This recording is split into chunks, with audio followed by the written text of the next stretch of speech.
It was a typically hot day. The slaves cleaned up the dirt and shoveled sand. They were also carrying water and putting in hay. All of this was only supervised by one small person. It was the goblin. Relentless lashes on his shoulders, blood and sweat all over his body. This long life of slavery is unbearably harsh. The strongest man in the world, a man who won the title of champion at the age of 27, and also held the position of best fighter in the world for the last 2 years. The towels have been thrown away. The records continue. 23 wins and 0 losses. Heavyweight champions in the world's largest MMA league. A man who even had his last defensive bout before ending his career without a single defeat. Choi Hyun-seok of the Republic of South Korea. Choi Hyun-seok, this is the protagonist. Unfortunately, the unforeseen happened the day he ended his career. Hyun-seok died from being hit by a truck. He felt especially sorry for the money he was saving for his retirement. It was gone so easily. He had worked so hard up to that point. This guy died alone, wrestling until his death. 30 minutes later, he had accepted that it was even better this way. Now that Hyun-seok is dead, he doesn't have to train and no defense matches. The only saving grace is that he has no family or friends, so no one will be sad and his death. Suddenly, some kind of glow appeared in front of him. An angel appeared there and apologized for being late. She called Choi Hyun-seok an SSS-ranked hero. That angel's name is Rachel. As it turned out, she was a recruiter that she was looking for people whose lives ended on Earth. Hyun-seok asked if he was eating, explaining a little more. Rachel replied that he has 2 options. He can accept death as is and wait for his next reincarnation in the next life as a miserable old bachelor. Or he could immediately resurrect as a hero to save this world, which was exactly what Hyun-seok was waiting for. This was too sudden for him, so he asked for time to think about it. Especially these explanations seemed a bit meager to him. Rachel asked if he was really thinking about missing out on the opportunity of a lifetime. If he listened to the angel, he would gain wealth, honor, and beautiful women, and even special privileges. For those who become a hero right away, they offer as a bonus a status window that allows you to become powerful as a playable character. Roughly speaking, they provide an incredible service with many bonuses. Anyway, doesn't he have to fight if he becomes a hero? Hyun-seok just stepped aside after all, and she wants him to fight again. It's better to just die in comfort and be reborn already. He doesn't seem to understand, so Rachel will explain it to him properly. If he becomes a hero in another world, the village headman will come running to him barefoot and serve him food as soon as it starts. The hero will look at him fondly and calmly tackle the easy quests he gives, at which point the affected chief will say the following. My daughter is known as the most beautiful woman in this village. If the hero will be so kind and take the humble daughter, this old villager will have nothing more to ask for. It's surprising that he still doesn't even respond to this. Looks like she has no choice but to use Plan B. Let him forget about that offer if he doesn't want to. Rachel will think he doesn't care about that chance, so she'll leave right now. He tried to stop her, and Rachel advised him to just accept that his life was over as an old bachelor and enjoy his next life, though there was no guarantee that he would be reborn as a human in his next life. As soon as he heard that, he immediately clutched at her leg, talking about doing it. Rachel asked what he was saying. She couldn't hear it. Hyun-seok said he will do it. He's going to be a hero. In that case, they should get started right now. The guy really didn't expect to be transported to another world at this very moment. Rachel didn't understand what they had to look forward to. It was better for him to go to the beautiful other world as soon as possible. And the protagonist argued that you can't just send a person like that without any preparations. Rachel did not listen to him to the end and immediately carried him off. Angel wished him a good adventure. If he was going there anyway, then why was he thinking about it so much? Rachel is already very busy as it is. Suddenly, she heard someone calling to her. She reported that potential hero 137,421, Choi Hyun-seok, had just completed his relocation. She also hoped that she would be sent a bonus right away. It was as if the guy heard a voice that told him to open his eyes and wake up. Could it really be the village headman the angel was talking about? The development was too obvious from the start. Suddenly, he was hit, saying to gouge his eyes out if he didn't wake up. Hyun-seok immediately stood up. I didn't understand. I don't understand what kind of crazy person who has such a death wish. In front of him was a monster who asked who he was to continue sleeping in the slave dormitory. Hyun-seok wondered if this was the village headman who had the most beautiful only daughter. The guy immediately called himself a hero. Is a hero really that stupid these days? Meanwhile, the guy didn't understand at all what was going on here. Could it be that something had gone wrong? It cannot be that this beautiful angel did this to him. In that case, is this cowhead really just a learning quest? First things first. If he was able to, guessed it, then there is the next thing he should do as a Korean. He needs to take action. He immediately hit that flimsy monster from training and wished him dead. Everything went according to plan. However, he was able to stop the guy's foot and asked if he hadn't just called himself a hero. How tired he was of this nonsense. Where do these crazy bastards even come from? He heard a crunch. Most likely the bones were already broken. Apparently he'll only come to his senses when he's had a good night's sleep. So dear self-proclaimed hero must try to do just that. The underground prison. He demanded those lunatics open the doors and bring back that cow's head. He wanted to fight one more time. A goblin with a ball walked in on him and asked who was making noise in here. He threatened the man about making soup out of him if he screamed one more time. Hyun-seok promised to be quiet. The monster will keep an eye on the man. He understands everything perfectly, and this so-called awesome adventure in another world, where everything went wrong in the first place. In his previous life, he never even had a serious relationship with a girl. I wonder if it'll be the same the second time around. And where was the promised daughter of the village headman? He heard the voice of the elder soon-to-be hero. The man explained that they were in the fortress of the army of the Demon King that enslaves people. The protagonist immediately asked what was going on here, and why they were in this place to begin with.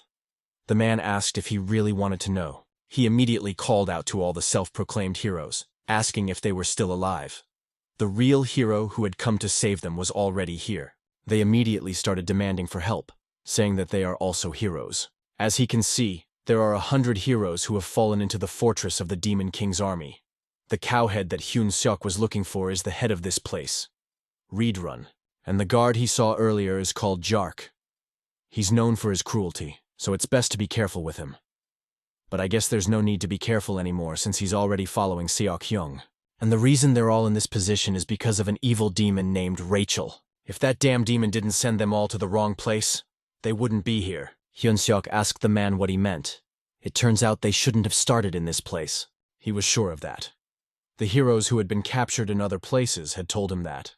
According to them, there is another starting area that is only for heroes, and most heroes start in cities or rural villages. The heroes usually live normal lives without any abilities, but still, none of them start right in the middle of the Demon King's army. That means the reason Hyun-seok is in this hell is all because of Togo Angel, the second unit of slaves under the 3rd Battalion of the Demon King's army. The fish repeated that they were the great Demon King's great army. They will crush the humans and devour them. This is the end of today's work. It's time for them to go back. Hyun-seok would definitely kill that small and fat goblin bastard one day. Prison really is better. Come to think of it, that angel was talking about the special privileges of heroes and such. He'd forgotten about that, working all this time. He especially remembered about the status window as a special privilege. In situations like this, there's usually a popular slogan. As soon as he said the status window, it immediately appeared in front of his eyes. These numbers corresponded to his status. His stamina was 31, strength 28, agility 29, and mana 10. The man heard him say that he had such stamina. Hyun-seok also said that he had 28 strength points, and a pickaxe skill. He had said that he was a champion before, right? However, it was to be expected that Hyun-seok was different. He already has over 30 stats even when he's level 1, but he's still a slave. What was the use of all those stats anyway? The man assured that he could definitely escape from this place and become a real hero. Hyun-seok didn't want to hear the basis of this nonsense. He fell asleep at the words that normal people only get pick skills already. Even if that was the case, he would still only be level 1. How would he even be able to escape from here? Finally, he waited until that man fell asleep. Need to check again just in case. There are 2 items that seem promising at the moment. Mana gives superhuman strength, and these unknown hero points. Even these fake heroes don't know anything about hero points. No one has ever gotten such points. Once again, a familiar light appeared in front of him. It was the same angel that greeted Sir Hero. Perhaps Rachel should tell about the hero's glasses. Hero points are an important feature that makes the hero's life easier. They can be obtained by completing quests. She didn't even get to finish her entire sentence before she was immediately grabbed by Hyun-seok. He didn't care about hero points or anything else. First, she deserved a good beating. A little later, she was apologizing. Rachel would never have thought her magic circles were broken because she spilled some coffee while she was having a snack. The soundproofing magic activated, so as punishment, she must become his manager, more specifically a personal fairy. Rachel has to be by his side and help him when he doesn't defeat the Demon King. She finished her internship 100 years ago. Hyun-suk apologized, but he doesn't care about hero business anymore. He's not going to defeat the Demon King.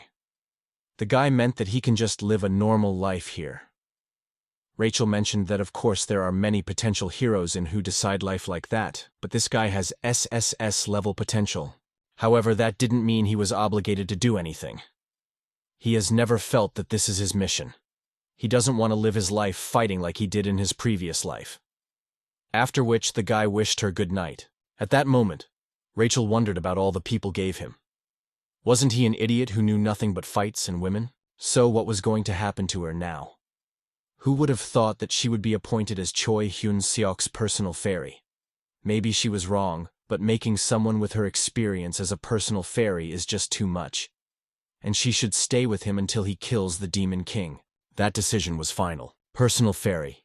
As a subordinate of the assigned warrior, she must actively cooperate and go through successes and failures together with the assigned warrior. She will be sent to the demon fortress where Choi Hyun-seok is now. She must not return until she has completed her assignments. She sobbed at the fact that she would be thrown out into the filthy human world. In any case, the personal fairy must obey her warrior's every word.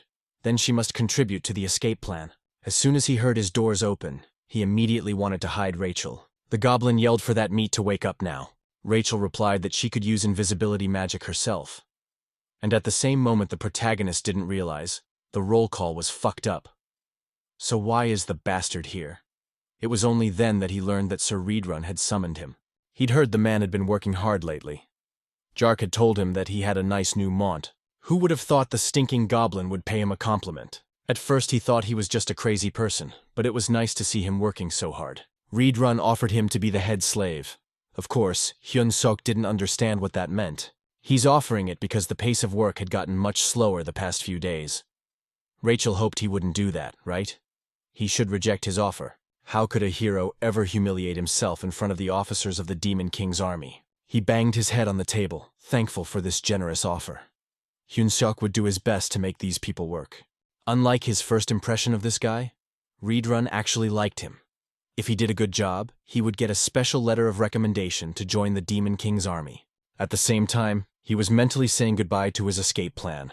A few days later, they would repeat about being the great Demon King army again. They would offer their bodies and lives to the Demon King. But now there was a difference. They were being pushed around by Hyun-suk, talking about how even his grandmother could run faster. How are they even going to fill their quota today?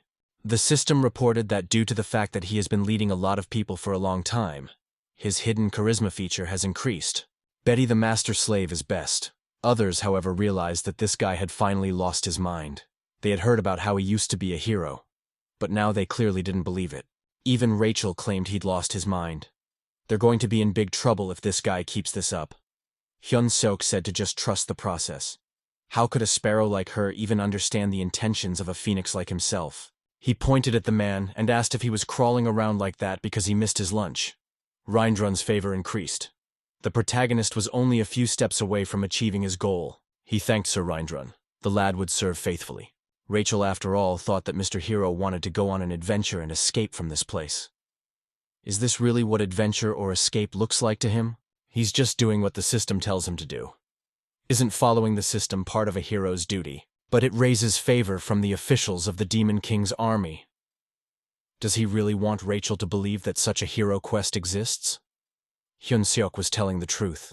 He could even read it out loud. He read about ending up in the Demon King's Holmia fortress because of some idiot's mistake. She didn't believe it, because this manner of speech is definitely strange. The system is a kind program that only uses neutral language. But that's the truth, so he didn't understand what to do. Perhaps a system with hero potential like his was just a little different. Last night, Rachel didn't understand how he could be so happy to accept offers. Hyun-suk mentioned that it's not him who's crazy here, it's her. Whose fault it was in the first place. Hero's quest. Finding himself in the fortress of the Demon King's army because of some idiot's mistake, he might feel as guilty as a person discovering that the toilet is out of toilet paper. But there's no need to despair. Fortunately, he has a chance to gain the favor of an officer of the army of the Demon King Reborn. The real hero must learn to use his enemy. It is necessary to gain the favor of Reborn. For fulfillment, he will receive 100 hero points. He ordered the slaves to start singing the song of the Demon King's 3rd Army Corps. Rachel couldn't believe that this was really his quest. Only the higher-ups could change the content of a quest. So why do it for Choi Hyun-seok? Jark approached him. The goblin reported that Sir Reindrun had summoned him.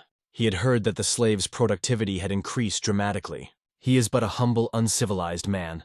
It's all thanks to Sir Reindrun's wise decisions. Rachel was sure that such a cheap flyer wouldn't work. The system reported that he had achieved his goal. The hero's task had been accomplished. Was received with a point in the hero. The novice hero's store was unlocked with the first points. That actually worked out well. In any case, everything is going according to plan. The favor quest is done, so it's time to move on to the next part of the plan. Hyun-seok asked if he could start training slaves if Sir Reindrun didn't mind. Let him just imagine it. A group of elite labor slaves moving in unison. Slaves, experts in discipline, that do the work for 3 without a shadow of laziness. With such slaves, the fortress could be completed in a week. However, the men are physically too weak to work and train at the same time. Hyun-seok mentioned that the commander would then tell Reborn that he did well. Once he heard those words, he immediately agreed. The protagonist thanked him for that. Rachel was sure that her heroes had lost his mind. First, he humiliates himself in front of the Demon King's army, and now he even trains slaves. How can she even live when she feels so depressed and hopeless? She really is too noisy. Hyun-seok had a plan. Rachel asked if he really wanted to make a fool out of her again. The guy wondered if she really thought he was her. He plans to use the slaves to start a rebellion. There are 3,000 human slaves in this fortress, and the soldiers from the Demon King's army are only about 500. In addition, there is a human alliance base near the fortress.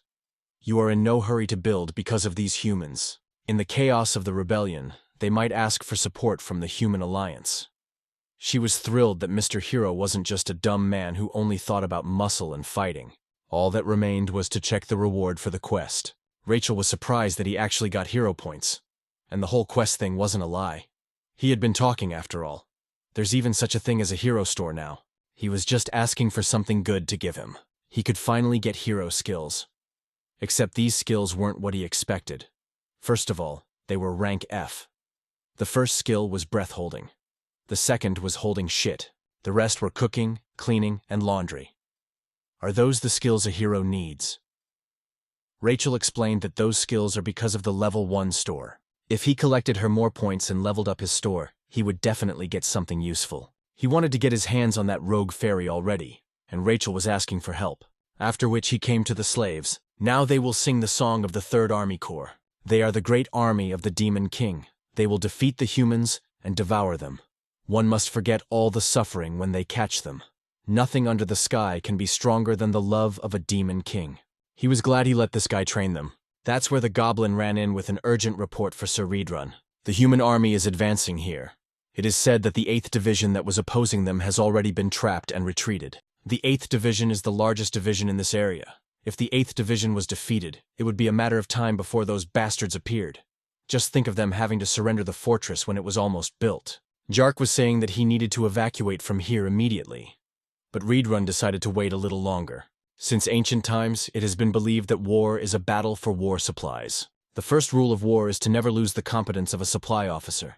He'll take care of Choi Hyun-seok and follow Jark. Aren't those bastards going to run at his command?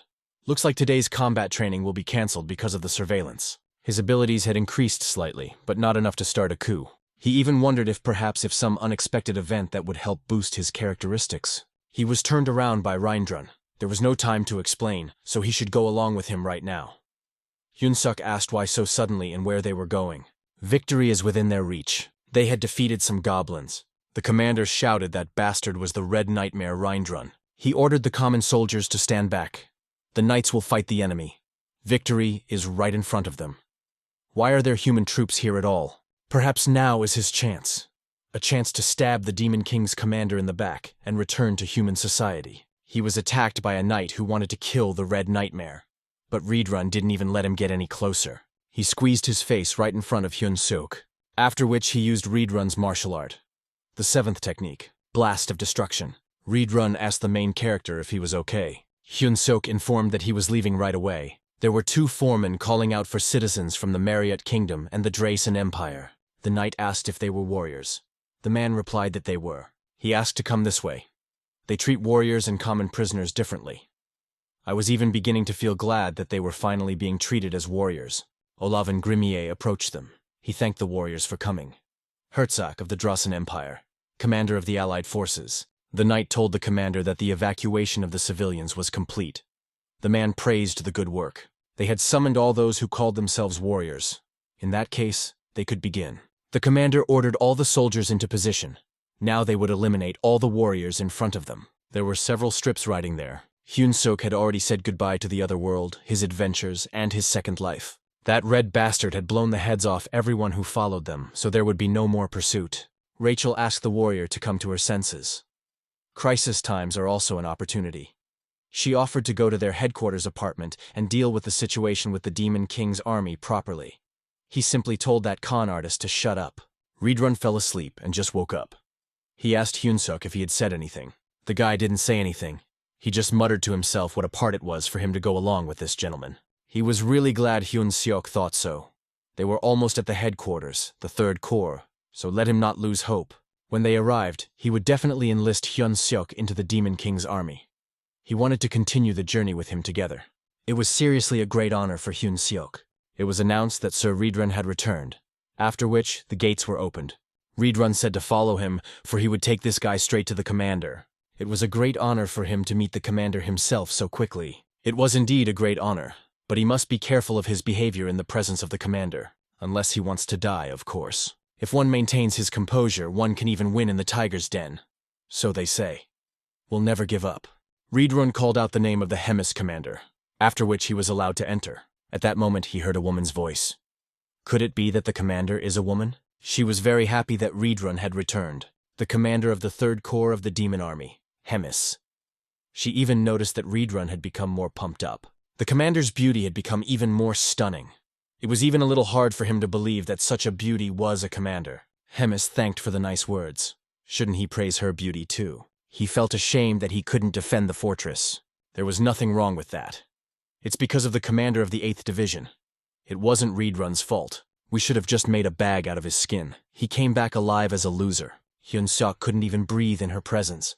This pressure was a whole different level from the ones he had met before. In any case, Hemis wanted to know what kind of person Reborn had brought along with him.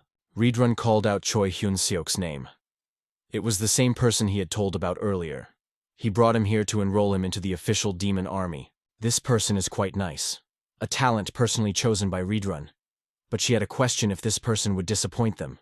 Hyun-seok will do his best. However, with a body like that, he won't last long in the demon army. Wasn't Reborn also thinking the same thing? He really was in agreement with that. The others would devour this guy. But a person that joined the demon army isn't something unprecedented. With Hemis's permission, he was willing to personally train him. She said no. He can't waste his time on a human. She tore up her own face. Hyun-seok watched this very shocked. From then on, Hyun-seok is appointed as the caretaker of Hemis's pet. His name is Bobo. It's very cute. It's a bit like a dog. But is she sure it's not a demonic bastard that came from hell?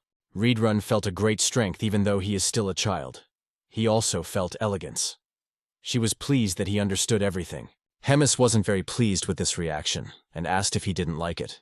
Demon Army candidate Choi Hyun-seok. He would be honored to take care of the Bobo. That's what she wanted to hear. He's growing up now, so the guy mustn't forget to feed him. He gets angry when he's hungry. But that means a new caretaker is a tough job since he ate all the previous ones. Let him take his uniform on the way out. House Bobo. Rachel didn't expect to have a new hero assignment in the middle of the demon army. Hyun-seok said to be quiet because she might wake him up. No one knows why exactly he has to do this. He has to survive, earning the favor of the Bobo and hope for a better future. As a reward, he will be given 200 hero points. Now he must earn the favor of the commander's pet, and that's the hero's quest. A goblin who was looking for a human walked into him. Choi Hyun-seok greeted the goblin and also gave his name. He was assigned the goblin as a caretaker.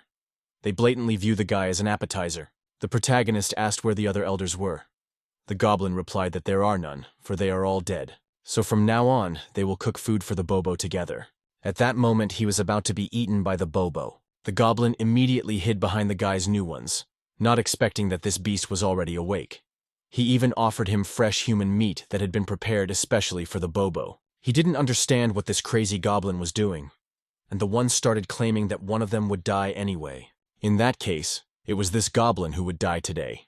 He threw in an appetizer for the Bobo. However, the two noticed that he definitely liked this snack. This was getting to be too much. Rachel asked for help as the Bobo tried to catch her, and Hyun-seok said not to run from him for so long, because he'll get hungry again. He noticed an item in the store, a very large bone that can attract canid-type monsters. Charms monsters of that type. 30 hero points are required. He might be able to do something with it.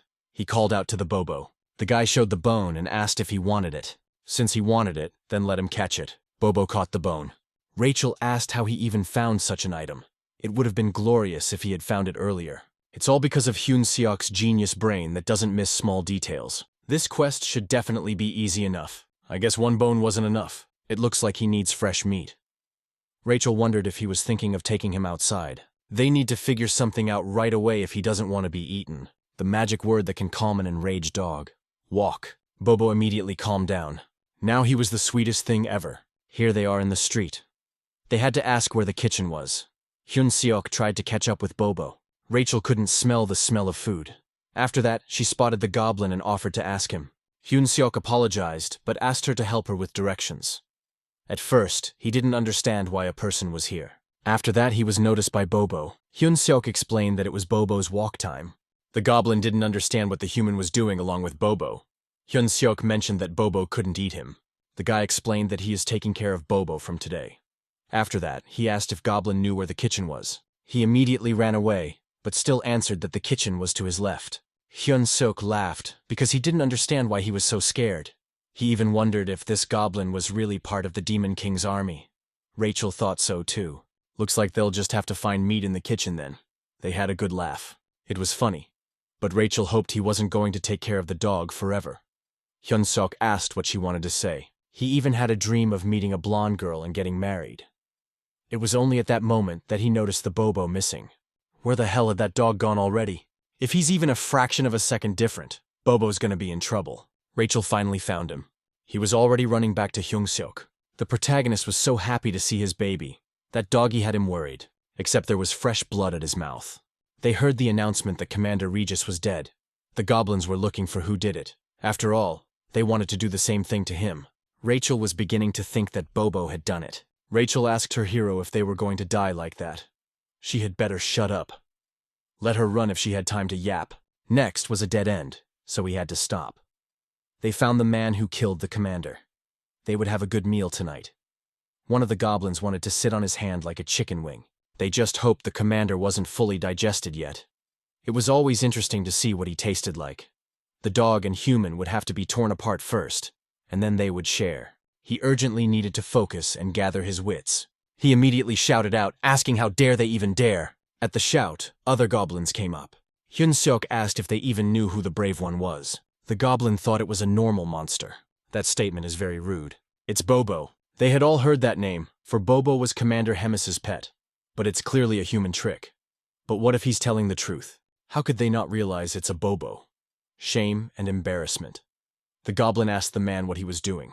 Beast mode is on. Bobo was given the order to bite. A dog without a muzzle is very dangerous. Hyun-seok asked if there was any other demon that doubted Bobo. They immediately apologized and talking about what they didn't know. With the help of charisma, he subdued many demons. Charisma was increased. He was also rewarded for it. She just wondered why it was so noisy outside. And this was a cute newcomer who's doing interesting things here. Hemis's office. She was happy that he was using Hemis and Bobo's name to survive. Hyun-seok admitted that he had committed a grave sin. Hemis explained that it was a compliment. After all, he's human. He's smart, unlike the idiots here. He's also quite brave. The demon army tends to solve everything by force, which leads to a lot of problems. Even if he doesn't realize what those problems are right now, he'll soon find out for himself. Hemis inquired if he had thought about becoming a leader. He clearly hadn't expected such an offer with his skills. And why so suddenly? I'll take whatever's hard right now. She can't let him continue to use her name and Bobo. The demon army has a decisive duel to take the opponent's rank. She will protect him for a month, but after that, He will have to win the opponent of her choice. Each win will extend the defense for a month, and if he slowly climbs the ladder, maybe up to battalion commander, he would definitely be useful by then. Hyun-suk asked what would happen if he lost. In that case, he shouldn't expect any mercy from her. That guy would regret not dying during the battle. He had to agree since it appeared that she would kill him if he refused. She even picked an opponent on the spot. Rachel thought that in a month she would be saying goodbye to him. After all, she had told herself that he had a potential SSS rank talent. And already she was thinking about saying goodbye. Rachel asked if he knew what potential meant. It's a possibility, not a certain power. She calls herself a professional fairy and won't even back it up. In front of him, he noticed a bloody door. Could this really be the kitchen? He looked inside. This must be the person the commander was talking about. He was greeted by the chief cook of the demon army named Kulkan. He asked what this person had come here for. Hyun-suk wanted to know if he could get something to snack on for the bobo. Fresh meat, if possible. Kulkan realized that the caretaker had changed again. He wouldn't give this guy food. Kulkan wondered why he had to help him at all. Commander Hemis's only orders were not to raise a hand on him. In that case, the protagonist asked about another way to get food. She is for the bobo, after all. If he really needs meat, he should get it himself by hunting like these goblins. They didn't understand why this meat was so bland. It was so tasty compared to how it looked. These guys look more like butchers than cooks. And what did those words about him having to hunt on his own even mean? And how he even ended up in this position in the first place? The demons were screaming that this was his dinner for tonight. That pig had killed a Morin. They call it hunting. But all that thing does is rush forward relentlessly. Hyun-suk can't figure out who should be dinner like that. Rachel asks the hero what they should do now. Perhaps they should just run away. Hyun-seok asks if she really thinks he can run away from such a big crowd. But she's right. The guy himself realizes he's in danger. We need to move. Someone addressed the man, and the guy immediately said he would go next. The chef replies that there is no need for that. The hunt was already over, and after all, he thought, they had mindlessly jumped him. How did they even do that? Progress report. 12 dead and many injured. The damage was too great. It was amazing. They'll be looking for the next prey after a short break. The chef just didn't care about that. He turned to Rachel, because he thought about it, and decided that running away was no longer an option. Rachel asked if he was really going to hunt monsters with them, with his just awful stats. The guy asked why he would do that. Stats only increase as you level up. That means he just needs experience to level up, Rachel asked. But where would he find experience in that situation? At that moment he said that he would still get experience if he only struck the last blow. That was indeed true, but she didn't know how she should respond to that. He thanked her for answering his question. He doesn't have many options. He just had to get stronger during this month if the commander said seriously. He turned to the chef. Kulkan grimaced as he thought the man had escaped. He would never do such a thing. Did this demon know he'd been thinking about it all along? The guy was thinking about joining the next hunt as part of the army of brave demons. Hyun-suk can't just sit idle because he's human. He was a bit tense about this human. Had the main character crossed the line? Reedrun liked it when he did that. Kulkan liked it too. All thanks to the awesome chef. In that case, he would lead the next hunt. Leader is the most honorable position for them. They usually don't allow newcomers to be ringleaders, but this man is a special case. Hyun-suk asked how he could command in front of noble demons. The other chefs will complain if he becomes a leader. To her, we ran around a goblin who reported to the chief about the monster invasion. He realized from the shouting that a herd of Urins had come. Hyun-suk asked if they were in danger. Not really, but Urin meat is unpalatable. He ordered everyone to take out their weapons. After that, he suggested to go and add Urin stew to the dinner menu. He should stay close and deliver the final blow. Rachel had made a small gift for him. Health and strength increased slightly. The duration is 3 minutes. The hero may not thank her. The protagonist hit her on the head and asked why she didn't use it before, after which he ran, for he wanted to give the final blow. One must think of a blonde, noble lady. No more, no less than 5 bunny-like children. He will protect his pension. Urun is dead. It was amazing that he had risen 4 levels in one last strike. At this rate, he would be able to reach level 20 today. The end then, Hyun-suk would become stronger. His entire body was shaking, however. He needed to make one last strike. However, he was pushed back by the protagonist and apologized as his elbow slipped. One last punch, every last blow in this world. It would all belong to him alone. Rachel asked if they were done. He noticed that this useless fairy had returned, however, he praised for a great job. They had killed all the monsters here already, and it looked like they were done chopping. And then he saw that the goblins were already eating fresh meat. The chief cook asked what he was staring at. The protagonist asked if it was possible to eat army food so easily. Culkin explained that this part of the chef's privilege. Monster meat spoils after a while. He even asked this guy when ordinary soldiers like them would be able to taste such fresh meat. Delicious meat is what Culkin lives for. Are they really willing to die for it? These guys don't have a union. Hyun-seok fought as a warrior, so he should eat too. He has the right to eat meat. Isn't every cook risking his life for that meat? The meat itself isn't that bad. The odor is strong, but you could call it a specialty. But it is too flavorless and you have to chew it for a very long time. If this kind of meat was sold in Korea, it wouldn't last long. They are risking their lives for this cheap meat. What if he could make a dish much better than this? Rachel wondered what he had just said. Maybe he could rule them by earning their trust. He would be the god of the kitchen. At this time, he was completely ignoring Rachel. Hyun-seok opened the hero's store. He had 70 points left after buying a Bobo toy. Need to spend it all on this skill and this item. Rachel asked what he bought. He will show those stupid demons the peak of Korean cooking. A rank F cooking skill was bought. And salt was also bought. Rachel asked if he had extra points stashed somewhere that he bought salt. Hyun-seok replied that she doesn't have a damn clue. It's better to see it once than hear it 100 times. The new flavor will excite the minds of those who try it. Here we go. A juicy meat flavor and a heady smell. In this new world, he became God. He held out the cooked meat and offered the chef a taste. Culkin refused. After all, he was already full, so he suggested next time. Hyun-seok had put his whole soul into this meat, and he would definitely die without regrets if the chef appreciated his efforts. In the end, he decided to try a piece after all, and then he remembered where he had felt that divine flavor. When he was young, he was an introvert. Mom suggested to her sweet son to eat meat. Before doing so, he should stop by the headman's house. He was very shy, and now he had become an adult. He remembered his mom and had tears in his eyes. Hyun-seok thanked the chief for that. This meat has a shelf life of 2 days, so if he needs more, let him come. The Bobo's house. He looked inside and informed the Bobo that Daddy had come. And at that moment, the Bobo had already jumped on him. Hyun-seok immediately gave him a piece of meat. It was so delicious that he came to his senses. This little guy could eat as much as he wanted. Rachel noticed that he's just like a master. If Bobo wants more, Hyun-seok will bring some tomorrow. The system reported that Bobo's affection had increased. The required level of affection has been reached. The hero's task has been completed. 200 hero points have been earned. Everything's going swimmingly. Rachel noticed that he had already completed the quest. That's even encouraging. Hyun-seok decided to save those points for a rainy day. Now he has a bunch of savings. Rachel didn't understand why he didn't use the points since they increase his stats. 22 points are wasted. The guy doesn't even know what they're for. And all for one fool skipping basic training. Anyway, they can still catch up. A brief excursion from Rachel. The player can use bonus points to upgrade their 4 main stats: strength, stamina, agility, and mana. Settle is pretty self-explanatory. Endurance is how long he can last.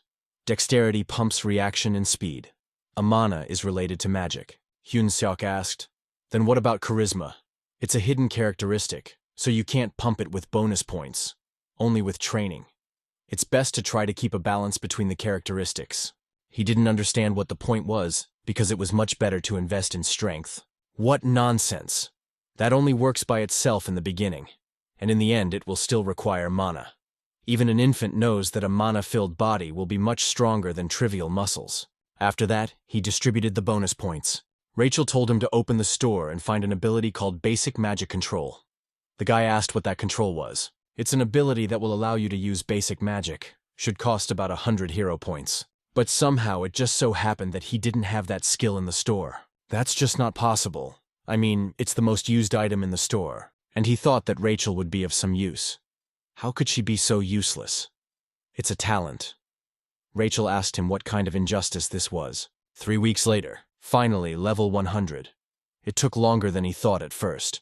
With each level, you have to accumulate more and more experience. He's definitely the only hero on this world who works this hard. Rachel mentioned that it's the most free title ever. I mean, she doesn't even know how many times he almost died today. She had to tell him that it usually takes 6 months to reach level 100. Rachel was just trying to be friendly. She'd asked for it. A goblin walked in to join them, informing them that the commander had sent for him. She was expecting Choi Hyun-seok, Hemis's office. She welcomed him into her office and even noticed that he had changed a bit. He even seemed to have gotten stronger. His mana had doubled. All thanks to his desire to bring the highest quality meat to the Bobo every day. However, she noticed that he had gotten stronger too quickly. Was it really all about the hero level system? Could it be that she knew he was a hero from the beginning? Being surprised like this was not something to be surprised about. She knew it from the first time she met him. She has a friend who's obsessed with heroes. Now let him think about why Hemis called him. At first he thought about Bobo training and recent victories. But only then did he realize she was talking about the promised battle. And his hunch was correct. He surely must have remembered their agreement. Such a thing was unlikely to be forgotten. So casually she didn't understand why he was so calm. Since she knew he was a hero from the beginning. Did he really think she wasn't aware of the rapid rise in levels? He better work harder if he didn't want to die. And she wanted this guy to give her a good thrill. What the audience likes best. A brilliant performance or a stunning victory. But no, it's not. It's the unexpected twists and turns of battle that gets the blood boiling. That's what she's probably thinking. Hemis will pick the one he can never beat, so he won't even have a chance of winning. And since the captain had also warned him, that means the opponent is indeed a serious one. Rachel didn't understand what they should do now. They were going to die like this. The boy tried to reassure her. He needs some time to think. The day before the fight, it's better to study the enemy. Need to realize how strong he is. After all, they only know one name. How is he even going to get information about him? There is one very interesting item in the store. It's a combat power meter. It can measure the target's strength, stamina, dexterity, and mana. However, it only shows the approximate characteristics. He uses these points to learn everything he can about the enemy. At the same time, he'll come up with a plan to win, just like in a training battle. Rachel recognized that his brain is only working in that direction. Hyunsuk mentioned that it's better than some useless creatures. We'll have to see how they work. Rachel's power is 375. However, they don't know if it's a lot or a little. Therefore, Rachel suggested that the protagonist herself be measured as well for comparison. She was trying to find out where she should look. The guy seemed to sense her bewilderment and asked if there was nothing to see. That wasn't the point. Those glasses seemed to be broken. Otherwise, how could he even be stronger than herself? Hyun-seok replied that it was probably because she was the weak one here. As recently as last month, she had 10,000. In short, these points are working. After that, he decided to check and see how strong the little Bobo kid is. Almost 47,500. They both blow the dogs away on points. Maybe it's the breed. Now he decided to check the others. Goblins should definitely be weak, but as it turned out, the others' stats were close to Hyun-seok's. Captain Bulkman arrived. The subordinates greeted the captain. Everyone with strength over 10,000 is at least a commander. After all, his opponent is also a platoon leader. And his name is Kirkin. He's an orc with the head of a pig. A platoon leader must have a strength of at least 3,000. That way he can still make a lot of money. As luck would have it, she just spotted the pig-faced orc. His power is 6,671. Those bastards are literally sending him to his death. Hero's quest. The odds of winning against a pig are close to 0. However, strength always lies in not giving up even in desperate situations. Therefore, he will be given a chance. One needs to raise his power score in a week to 3,000. As a reward, he would be given 300 hero points. The guy even wondered if the assignment came at a bad time. He was obviously being spied on. Either way, he would either die or he wouldn't. Either he or Commander Hemis will win. However, the protagonist will try to survive. The next morning, kitchen. The chef noticed his unique helmet and even asked where he got it. Hyun-seok saw that the seniors here were wearing one, so he wanted one too. I guess it's fashionable for young people right now. In any case, it didn't matter to him, so he told the guy to get ready for the hunt. But why does the cook have such a high score? It's definitely not the strength of an ordinary cook. In fact, it wasn't just the chef who was like this. It felt like all the chefs here were so strong because they were constantly fighting demonic creatures. Which means that if he fights someone who's on the same level as Kirkin, he'll be able to feel that power on himself. The main character has asked for permission to fight one of the cooks. This would allow him to learn something new and be even more useful. The chef replied that Hyun-seok is already strong enough for a human, so there is no need to overwork himself. If the chef refuses, he will eat all of today's meat he cooked in one go. What a long time the cook had waited for such a hard worker. He immediately asked who this guy wanted to fight. A little later, The goblin asked what was going on. The hunt was coming up, and only then did they find out that Choi Hyun-sok was fighting Golbakum. That man is going to die today. They can't live without his meat anymore. In that case, they might as well just kill Golbakum earlier. The chief cook told those idiots to shut up. He told that demon not to kill Hyung-seok and to fight at half strength. He could barely string words together to say he understood. In that case, the fight will begin. He immediately moved to attack. It's a demon that hits by relying only on instincts. The protagonist swung his leg to attack him as well. That bastard doesn't even know how many fights Hyun-seok has won. This fight wasn't an exception either. The others didn't realize what had happened. How could that big guy lose, and why it was over so quickly? A one-punch knockout, did that really mean that guy could win? North of the Black Fortress. The Great Forest. Hyun-seok defeated an orc whose strength is twice his strength with just one punch. So the strength score is just a random number. He only needs to be a little stronger, and he would easily win the upcoming fight. The goblin reported to the chief that a large group of Talas had been spotted up ahead. Who would have thought that they would invent their way into their territory? Hyun-seok asked if something was wrong. Talas aren't tasty. Kulkan replied that their meat isn't bad, and the marrow is a real delicacy. But Talas live in groups. They have an incredibly developed maternal instinct. So it's best not to touch the cubs. The protagonist already thought that the hunt would not be, so she offered to wrap up. But he decided that they will hunt, because their meat is quite tasty. He ordered everyone to join the attack. Talas meat would be on the menu today. They were happy to pounce on the monsters. You have to kill with one blow, and you can't let the body fluids drain out. So the protagonist apologized again and asked why it was he who got in the way. Gotta get today's experience. All the final blows would belong to him alone. And so it was already the last one. Rachel praised Mr. Hero for being so good at stealing the last blows. I can't even believe Hyun-seok went to such lengths to win. But while everything was calm, the Queen of the Talas showed up. She saw what was done to her children. The Queen was furious. The protagonist didn't realize how strong she was, since even the orcs were afraid. It was only then that he saw that her power was immeasurable. And how is it then to fight such a monster? He wanted to go to the chief and ask what they should do now. Well, only then did he see that this irresponsible scum was already telling everyone to save themselves. Some orcs tried to save themselves, but it was already too late. Someone even called out to the chief for help, also not realizing where he was running to. After that, the queen shouted loudly. The protagonist wondered if a spider could yell that loudly. Rachel told you to look back. And the man immediately turned around to see monsters coming at him. He didn't give a shit about anyone else anymore, and just decided to run away while he was still alive. All he could hear were cries for help. But the truth is, if the guy stops, even for a second, he'll die immediately. We need to get out of here as fast as possible. Even the orcs didn't want to die this way. He made his way to the cave. Hyun-seok doubted for the safety of such a cave in a place like this. Rachel had already checked everything and saw that it was empty. Truth be told, he doesn't trust her. But it's probably safer here than in the forest where he could be sneaked up on from any direction at any time. This cave is quite deep. It doesn't look like a natural one, and it's probably someone's lair. Rachel doesn't know that either, but she too has noticed that the ceilings here are high. Even the Queen of the Thalases could fit in here in one piece, which, of course, wouldn't happen. Mentally, he already knew what this place was, but to me, he wanted to admit it out loud. Even Rachel couldn't believe it, because the chief had said that Thalases didn't live here. He was thinking the same thing. I don't know if it's a spider web, which means this place is the Queen's nest. He's in a hell of a situation. We need to get out of here right now. As it turned out, there was an adult Talas here. Rachel asked the hero if they should definitely run there. Actually, Hyun-seok is a hero for the first time. How would he know that? Why did he fall now? We need to find some weapons. Then he threw an egg at her. Thanks to that, the attack stopped. Did that monster get distracted to catch what he threw? Hyun-seok asked Rachel if she understood why that monster did that. Rachel assumed that she cared about what the guy threw at her.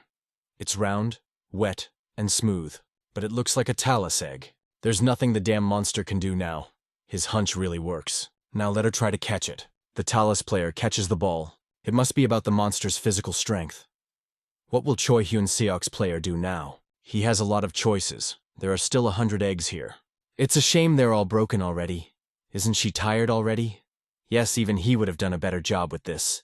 Hyun-seok asked Rachel to serve another egg. Rachel replied that this was the last one.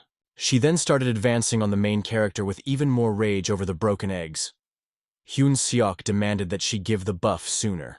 After all, she's almost out of energy after catching the eggs. He just needs to concentrate. This was a battle he could win. This was his killing move. Heaven's reincarnation punch. He himself couldn't believe that he had actually succeeded. His level had been raised. Rachel asked Mr. Hero if he was okay. In fact, he felt like he was about to die. He wanted to finally get out of here. She could use healing magic now too, right? He put mana points into it for a reason. It's not that cool. Rachel can only stop bleeding, so she needs to be careful. Now it was time for the one to scatter the points and head back. The protagonist was glad to finally have all the stats balanced. He had no idea how it would help yet, but he would consider it a good investment for the future. Suddenly, he noticed a familiar voice that he also recognized: Choi Hyun-seok. It was the head chef who couldn't think that this guy would make it out alive. Hyun-seok asked, "And how did Chief Kulkin end up here?" While he was running, he saw this cave, so he decided to find it. They were both very lucky. But just then the guy mentioned that they were in a nest of talus. He was overjoyed. Which means all those things on the floor are talus eggs. This is where they were laid. They'd better get out of here soon. Talus eggs are a rare delicacy that the bigwigs dream about, and it's right in front of him. Hyung-seok told the chief to get a grip. They had to get out of here right now. He could have sworn that the guys chasing him were already inside the cave, and you'd have to be a squad leader to catch the queen. So this was their last meal. Let them enjoy it.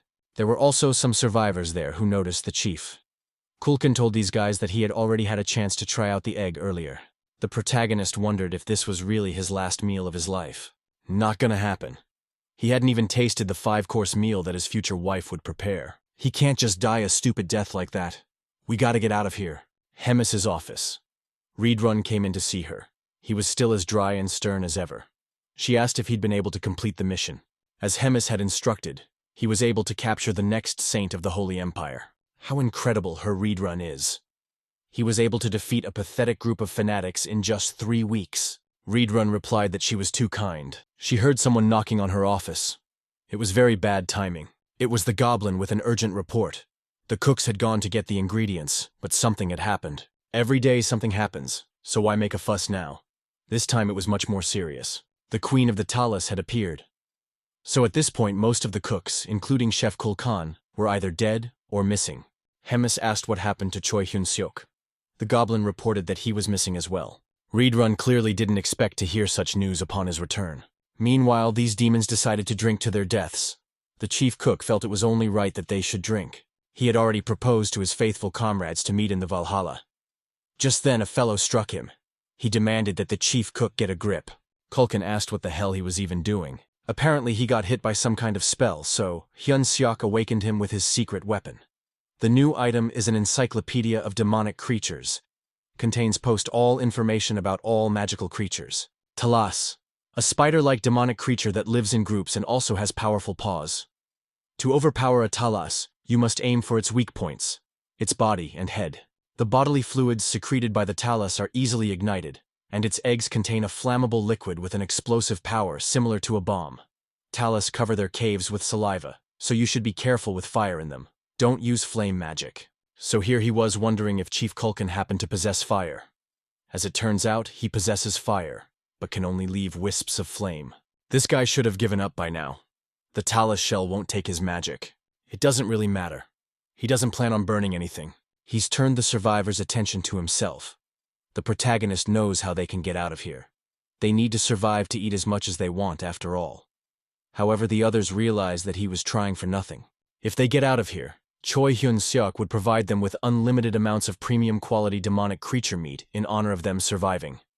After they heard that speech, they immediately wanted to get out of here. If you want to enjoy the food, you have to survive first. Even the chef cheered up and asked what the plan was. It really worked. A little later, he explained the plan to them and told them that from now on, they should only follow this plan.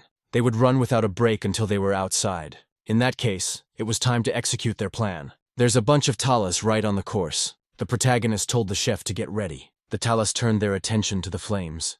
Rachel noticed them climbing the walls and asked what they had done. If the fire spread through the cave and it collapsed, the remaining eggs would just be gone.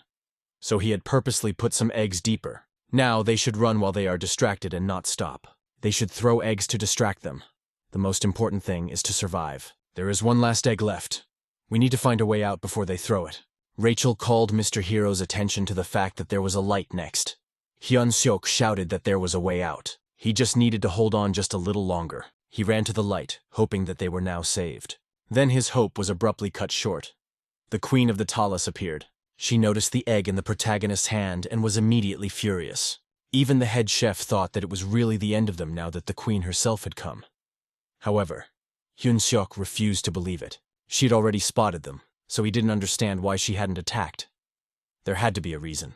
He raised the egg above him and asked the chef to borrow a flame. The queen can see the last egg perfectly well. If it explodes, everyone will die. The cave will collapse and the others will die. So let her get out of the way, he asked her humanly, or they'll all die here. Clearly she wasn't going to give in to his provocation. I mean, he did tell that bastard monster to get the hell out of here. The queen didn't think to listen to what this guy was saying. Rachel asked Mr. Hero what they should do now. He really had no idea.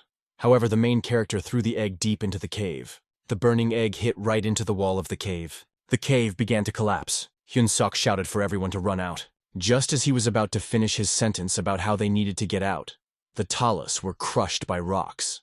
His level had been raised. Rachel didn't understand why he was still standing there. This place was going to collapse now, so they had to get out. Another monster was crushed. His level was raised again. A lot of system notifications about the level increase started popping up in front of his eyes. What the hell is even going on here? Did all the talus that died from the collapse bring him experience? And now, such an event had happened because of some little bomb out there. He decided to forget about it for now, because he needed to finally get out of here. The guy asked if Rachel could give him some kind of buff. Well, he finally said it. The buff is on its way. He's managed to deal with the talus, but there's still some way to get out, and the queen has sealed off the entrance. We have to distract her.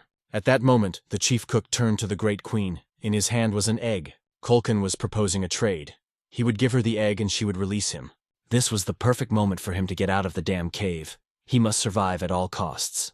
The queen spat, and thanks to that, she wrapped a web around his arm. This really was the end. At that moment, Reborn appeared there and asked Choi Hyun-seok if he was okay. The guy clearly didn't expect to see Reborn here. He just knew what Hyun-seok wouldn't die for. This queen, on the other hand, he would deal with on his own. With just one move, the queen was defeated.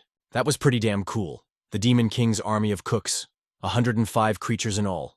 6 survived. Dead and missing 99 creatures, including Chef Kulkin. The fortress, Bobo's room. What a big good boy. Hyun-seok came back from the other world to see him. They were all awfully lucky to get out of the other world alive. Thank you, cowhead. Hyun-seok replied that let him enjoy this idol while he can. They might get killed soon.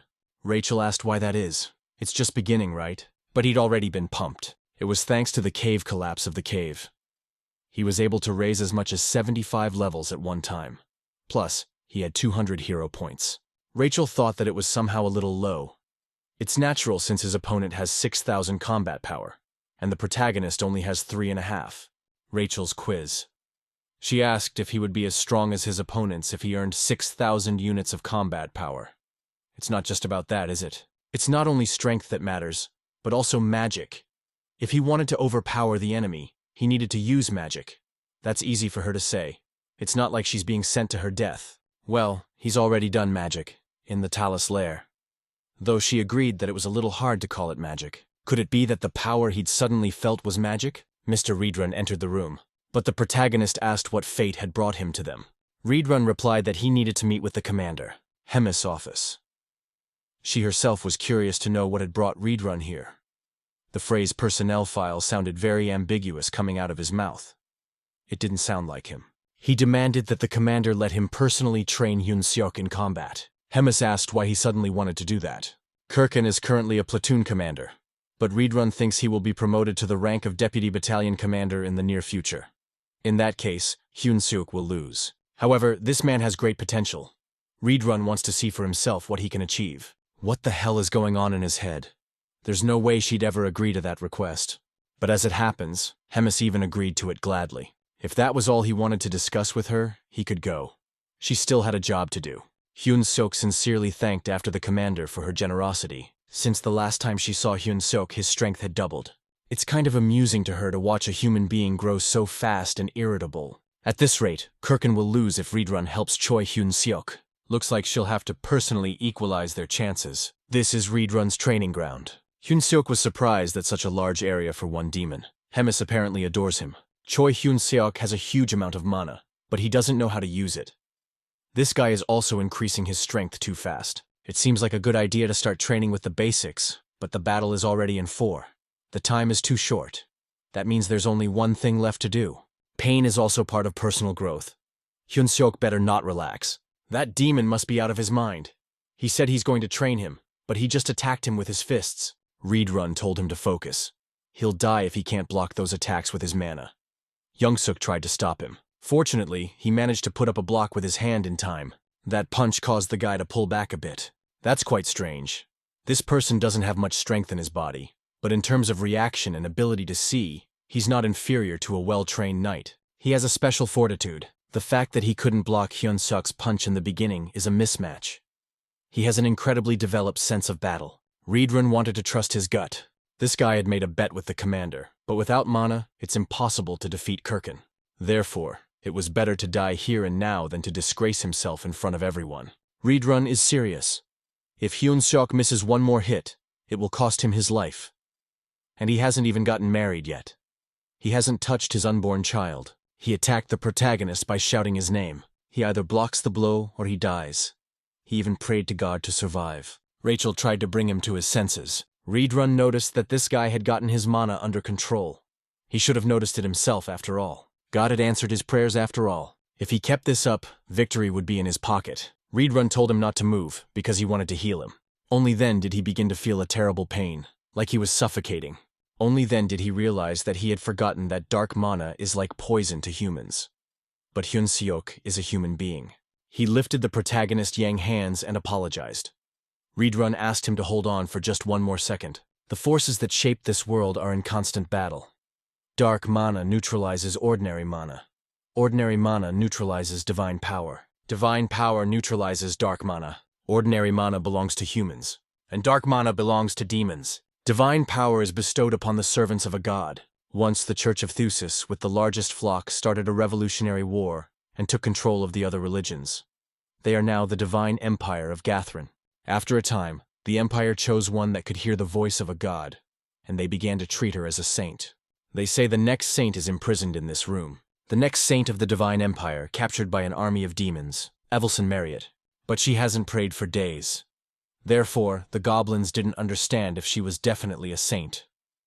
Mr. Reborn couldn't be wrong. What's the point of offering prayers to a god? It was better to be here than in that church. Reborn ran into the room, trying to wake the saint. Evelyn replied that that was rude. Isn't he ashamed to barge into a lady's chambers so easily? She needed to heal this man. Her head was splitting. What had that asshole even done to him? Definitely can't die holding a man's hand before he dies. It should have at least been Rachel's hand. But as soon as he woke up, he saw the white-haired hottie in front of him. It was like he'd died again and been transported somewhere.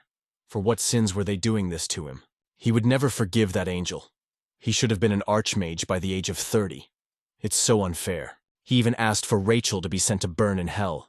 She's the ultimate demon. And he still has one more wish before he's reborn. Since she's going to make him a hero again, the guy asked for her to marry him beforehand. And suddenly the saint called him a disgrace. He was immediately lifted up by Reborn. He was glad that the guy woke up. And the protagonist replied that he was killing him again. How come he didn't die? It turns out this girl is real, and he said all this in front of her. Reborn asked the saint if he was completely healed. Evelyn replied that he wasn't completely. Perhaps he had already noticed it himself. The dark mana was still in his body. She was clueless as to what had happened to him. Couldn't it be destroyed by divine power? The saint explained that if something went wrong, he would die.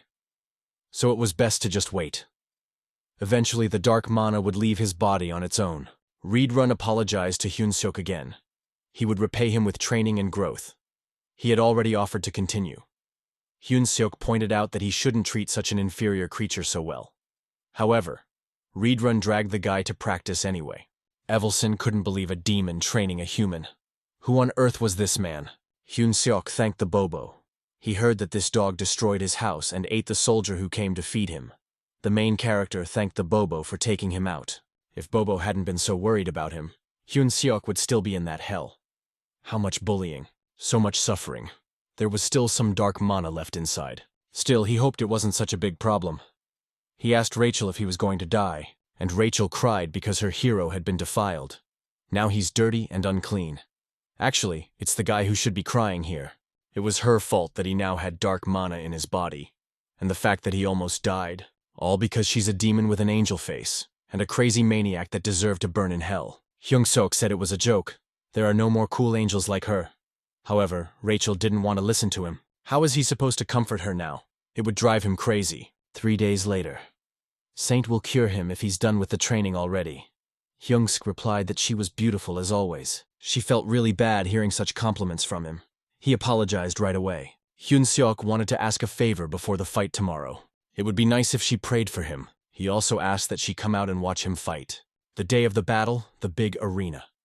The demons thought it was silly that a human was going to fight a commander. The leading man in this battle is called Zack. What a marvelous atmosphere. Hemis asked him who would win this fight. Reborn, of course, was sure that Hyun-seok would be the one to win. He tried very hard all this time give her talent. He has an extraordinary one. Hemis offered to make a bet. If Choi Hyun-seok wins, he can continue to train this guy. The same would happen if this guy loses. Hemis noticed that he seemed to be confident that he would win. If he loses, Reborn will have to personally kill him. Such was the responsibility of the words spoken. He understood. It had been a long time since she'd had this much fun. Zack decided to introduce tonight's fighters to the audience. A man dared to challenge the commander. Hyun-seok is in his best form, so he wasn't even nervous. He had a new ability, a new skill, mana control, and raid runner style. Therefore, he is much stronger than before. Reborn's fighting styles. The martial art is based on the Cowden dueling arts, passed down from generation to generation, and consists of 10 different forms.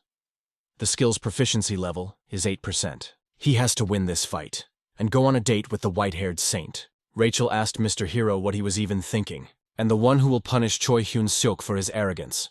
Fighter Kirkin. It certainly seemed like it to the guy, but he must have changed sensitively. Reborn had noticed too.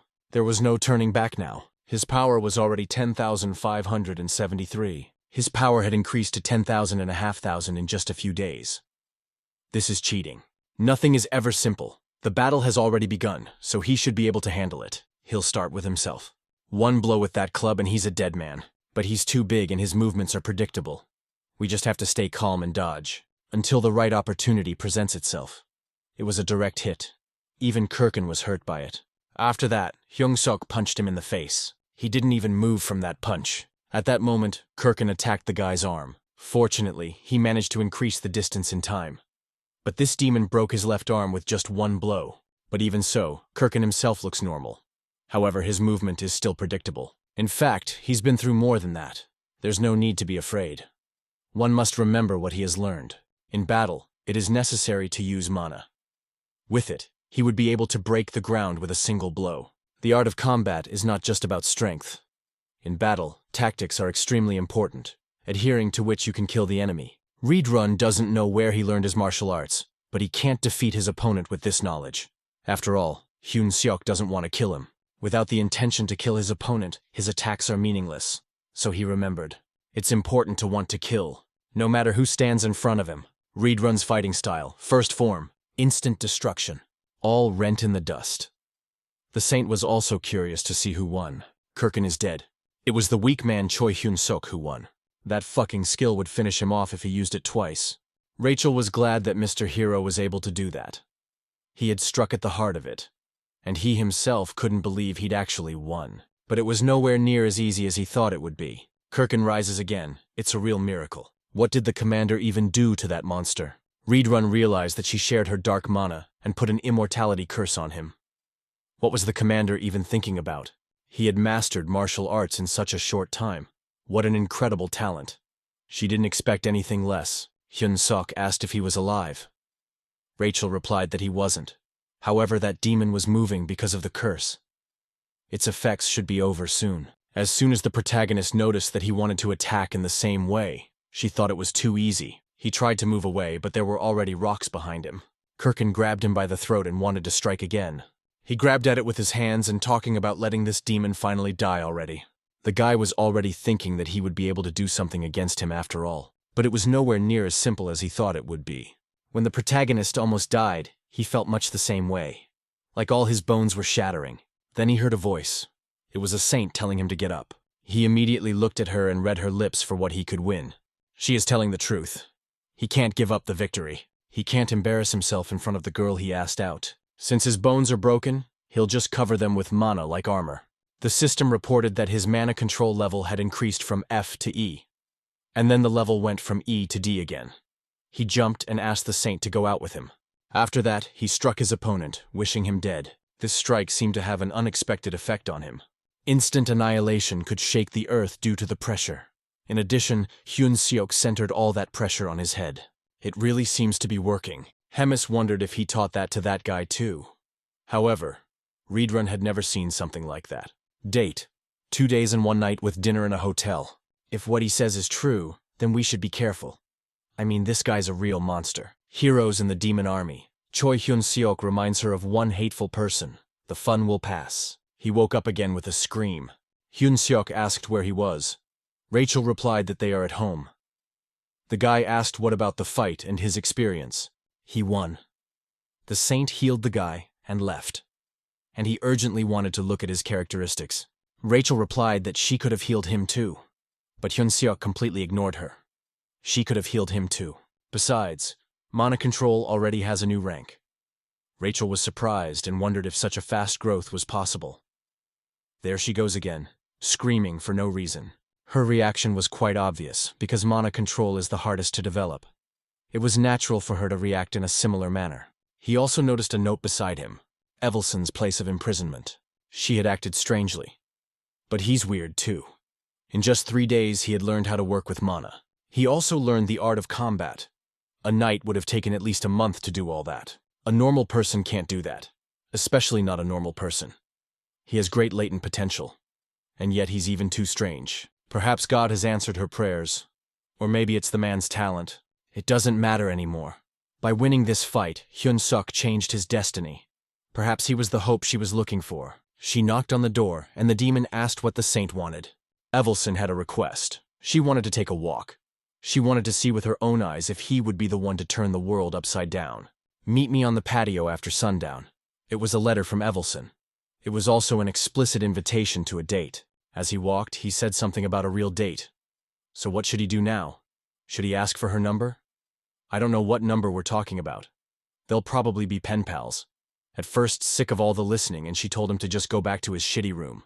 He always ignores her words, after all. At that moment, he saw that Ms. Evelson had already come in with 2 demons. The guy wondered who it was next to her. Evelson replied that it was her escort. She can't go out alone. That makes sense. After all, she is a saint for being captured by an army of demons. What did he even expect? Evelson suggested a walk. He was already all nervous, and because of the constant surveillance, he doesn't even know what to talk about. Saint immediately asked if he was a hero. Hyun-seok wondered how she was able to find out.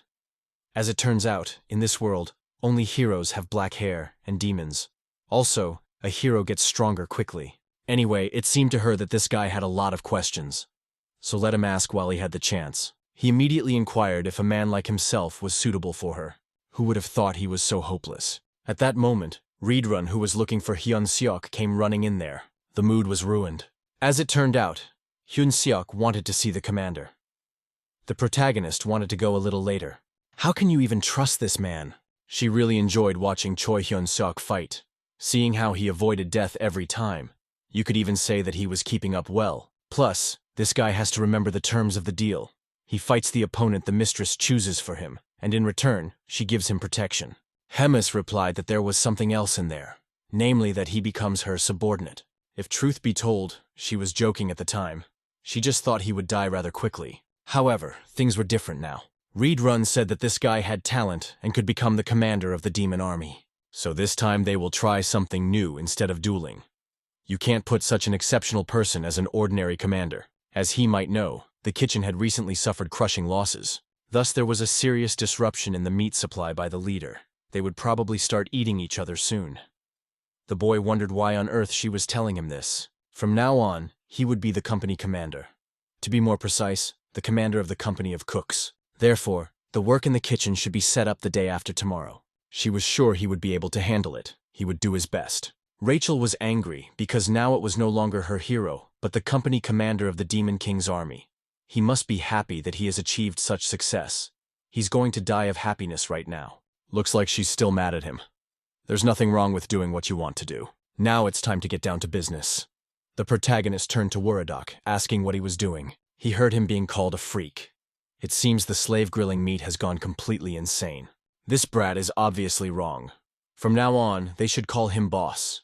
He called everyone here immediately. The average combat strength of a company of cooks is around 2,000. The strongest one has 3,500. Still, why are there so few of them? Weren't there 300 of them? And now it's even less than 20 demons. But he must do it, or the commander would just kill him. He told those demons who knew him to raise their hands. Some called him Choi Hyun Stoi. Some called him a barbecue machine. And someone called him a tasty man. And for that, the latter was punished. Now he's their boss.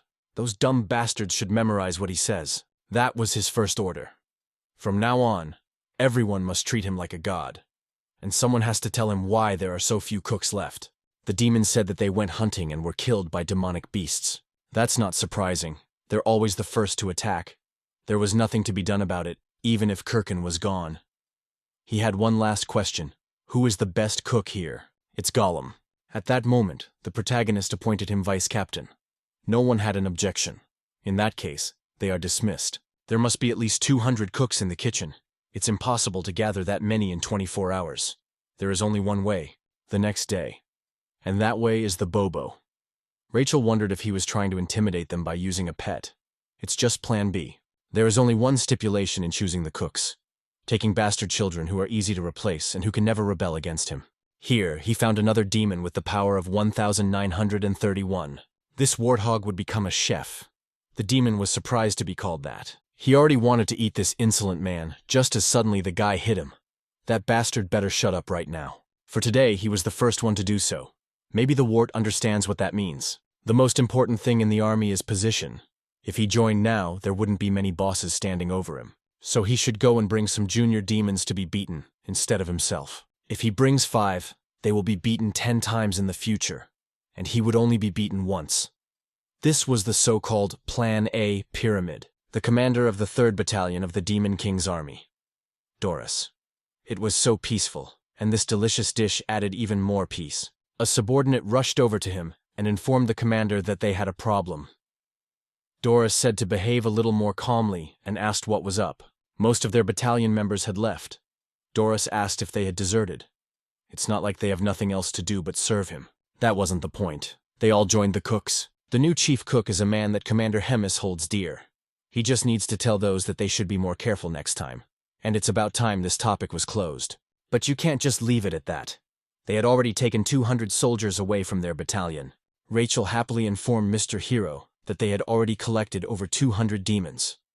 That's what intelligence means. This amount should be enough. In that case, we can stop recruiting. Just then, he noticed Doris coming to them.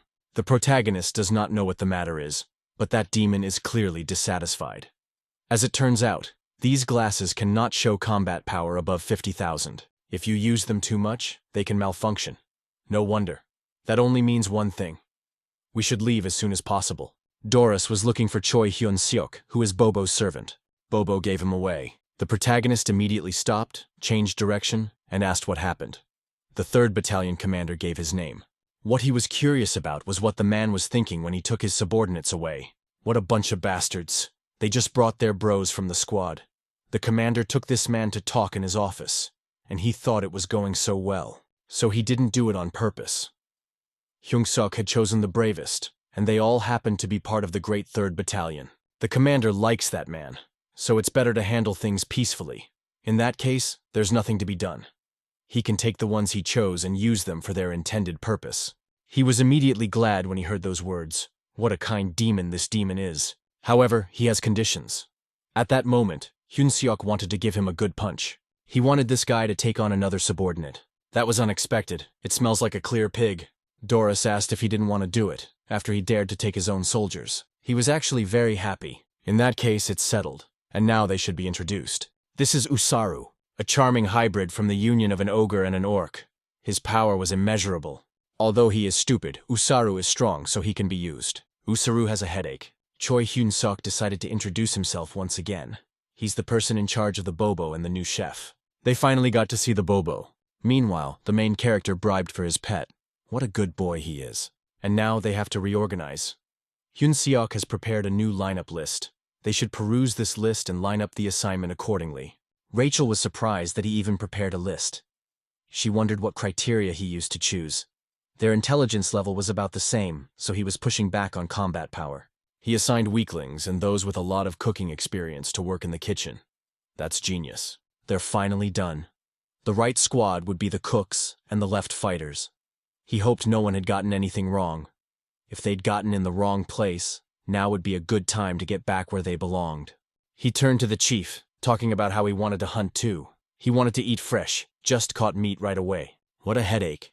He asked this little subordinate to come over here. As soon as he approached, the protagonist gave him an entrance exam. The goblin cried because his future was ruined. He didn't make it through. Failure. With excellent leadership and commander skills, he was able to reorganize and balance the squad. Charisma latent ability level increased. Leadership ability level increased. Hyun-seok asked if there were still people who wanted to change the squad. Since everything is settled, it's now time for the hunt. The battle squad must get their weapons out. North of the Black Fortress, the Great Forest. The forest is especially quiet today. Not a single demonic creature on the horizon. Rachel assumed it was because of the Bobos or Usaru. Perhaps they had scared everyone away with their mere presence. It was indeed quite possible. Those two are the best soldiers. They can't be left behind. Rachel offered to make a decoy. Hyun-seok replied that if they had meat, he wouldn't be in such a hurry to go hunting. In that case, another bait is needed. For example, those who attracted demonic creatures all the way here, who raised this child in the first place. He told numbers 14, 3, 1, 43, and 7 to step forward. Rachel asked, and how did he pick the numbers this time? He actually just dictated the number of his lottery ticket that he left on the ground. What if he won then? In short, they could begin. The guy ordered Uzar to grab number 14. The goblin asked if the chief had lost his mind. Intercontinental ballistic goblin. If they cast the weaklings as bait, it would definitely attract the attention of the beasts. Now they need to light a fire so their lost comrades can see the smoke and return. Rachel asked if they wouldn't die from such a throw. 1 in 6 would definitely come back, he thought. No breaks for Uzaru. He must keep throwing. The demons were shaking, for they realized that this man was just crazy. And they wanted to live a long life after all. They had better avoid it now. But there was already a Bobo behind him. He immediately began to explain to the Bobo-san that this was not what he thought. The goblin would dedicate his entire life to the Demon King's army. He could only hear cries for help. They are late. It was about time for those they had sent first to return. And there was the goblin running for help. The plan had worked after all. Hyun-seok was glad to have him back, so he decided to leave it up to the soldiers. Afterward, he just has to finish them off. And then suddenly, it was rushed into the battle by Uzaru. Uzaru ran screaming that he loves to fight. Absolutely no profit. All the monsters are flattened. Even as meat, these scraps are no good. Bobo and Uzaru had dealt with almost all the monsters with a single blow. She now realized that she would need to go back tomorrow without those two. Rachel replied that they only had 1 day left, so she asked if he was sure of his decision. Either way, he ordered to go back. They would be back here early tomorrow morning. Kitchen. Rachel asked why he had come here. Need to check on her to see if they could use the flattened meat somehow. He walked in on his foot and asked the bums where they were hanging around. Hands on their feet and quickly report to the chief. The demon immediately ran up to the chief and asked what was wrong. Hyun-seok asked if they got the meat that was obtained from the hunt today. Gollum, the sous chef, replied that they got the meat, but its condition is a little off. Hyun-seok replied that true warriors are required to be able to do everything. He better remember that. He has experience with the watering kitchen, but he has no idea what to do with the mincemeat. Gollum explained that his main job back then was to guard the ingredients. And unless he was the battalion commander's personal cook, real cooking could only be dreamed of. Unless they asked him to fry meat. Now the protagonist realized everything and told this demon to leave. Golem told the others to start a fire. It turns out that everyone younger than the battalion commander is eating bland food. But if he played his cards right, things would get a lot easier than he'd anticipated. Hyun-seok walked over to Mrs. Evelson. She told Mr. Hero to pass. He greeted the saint and said that he came to check on her. It was only then that Rachel realized it was all an excuse to see this woman. She wondered why they'd gone into the kitchen. She probably hadn't had dinner yet. Thanks to the saint's support, he was able to win the final match. So as a token of his appreciation, he would like to treat her. Evelson thanked him for it. It smelled even better than she expected. As soon as she tasted a bite, she realized that it was really good. Much better than what she was eating now. Such an amazing and bright flavor. Judging by the empty plate, she really enjoyed it. Anyway, it was time for him to leave. Saint stopped him. Evelson wondered what he was going to do when he left this place. He's actually going to get married. That was clearly not the answer she was going to hear. The girl replied that he could go. In fact, there was one more thing he would like to do. But right now, he was wondering what gripes he had about it. What she was going to do when she left here. She didn't really have any ideas. Even when she left this place, there was still nothing she wanted to do. The divine empire of Gathrin, the capital city of Gradium, a state ruled by the Pope of the Church of Thusis. It was reported to His Holiness that they were able to find out the location of the next saint, Evelson Marriott. They were informed that she was in the custody of the Black Fortress where your monster eater resides. And how on earth did a saint end up in such a wretched place? Had they still not heard from the Demon King? It was unclear what they were trying to accomplish by keeping the future saint captive without any demands. In the history of wars, there were only a few instances of people managing to penetrate the Black Fortress. And it only happened when the monster eater, namely Hemis, was not there. Therefore, it would be pointless to attack directly now. It would be better to send a rescue party. The Emperor of Gathrin and the Pope of the Church of Thusis, Orvan IV, ordered to send for the hero, Sir Osild. The head service didn't understand at all what the saint meant. This place will do. Hyun-suk told the platoon leader to step forward. Now they have to eat it. Of course, the demons were already thinking that this was some new way of bribery or he was just giving away his leftovers. Hyun-suk asked if they really didn't want to eat. They had to immediately reply that they were sitting it out. But as soon as they tasted this meat, they realized that it's really good. It was simply amazing. The three immediately swore allegiance to him and asked for another piece. Of course, he didn't agree. Now it was time to get started. Only the platoon that harvests more than the rest of the living demonic creatures will eat with him. No hunger today. Time for meatloaf. They were determined to catch the beasts. His hunch was true. Each a slave to his own stomach. The plan succeeded. The level had been raised. He simply mauled them and imperceptibly pumped up 10 levels. Charisma had increased as well. The platoon leader came up to him and asked him who had won. Hyung-suk announced that Vulcan's platoon had won. They would share a great meal with the protagonist. The rest of the demons asked what would happen to them. The boy replied that they could pick up the leftovers. Now it is necessary to take the extracted meat to the kitchen. The Black Fortress. An unknown person entered there and was killing demons.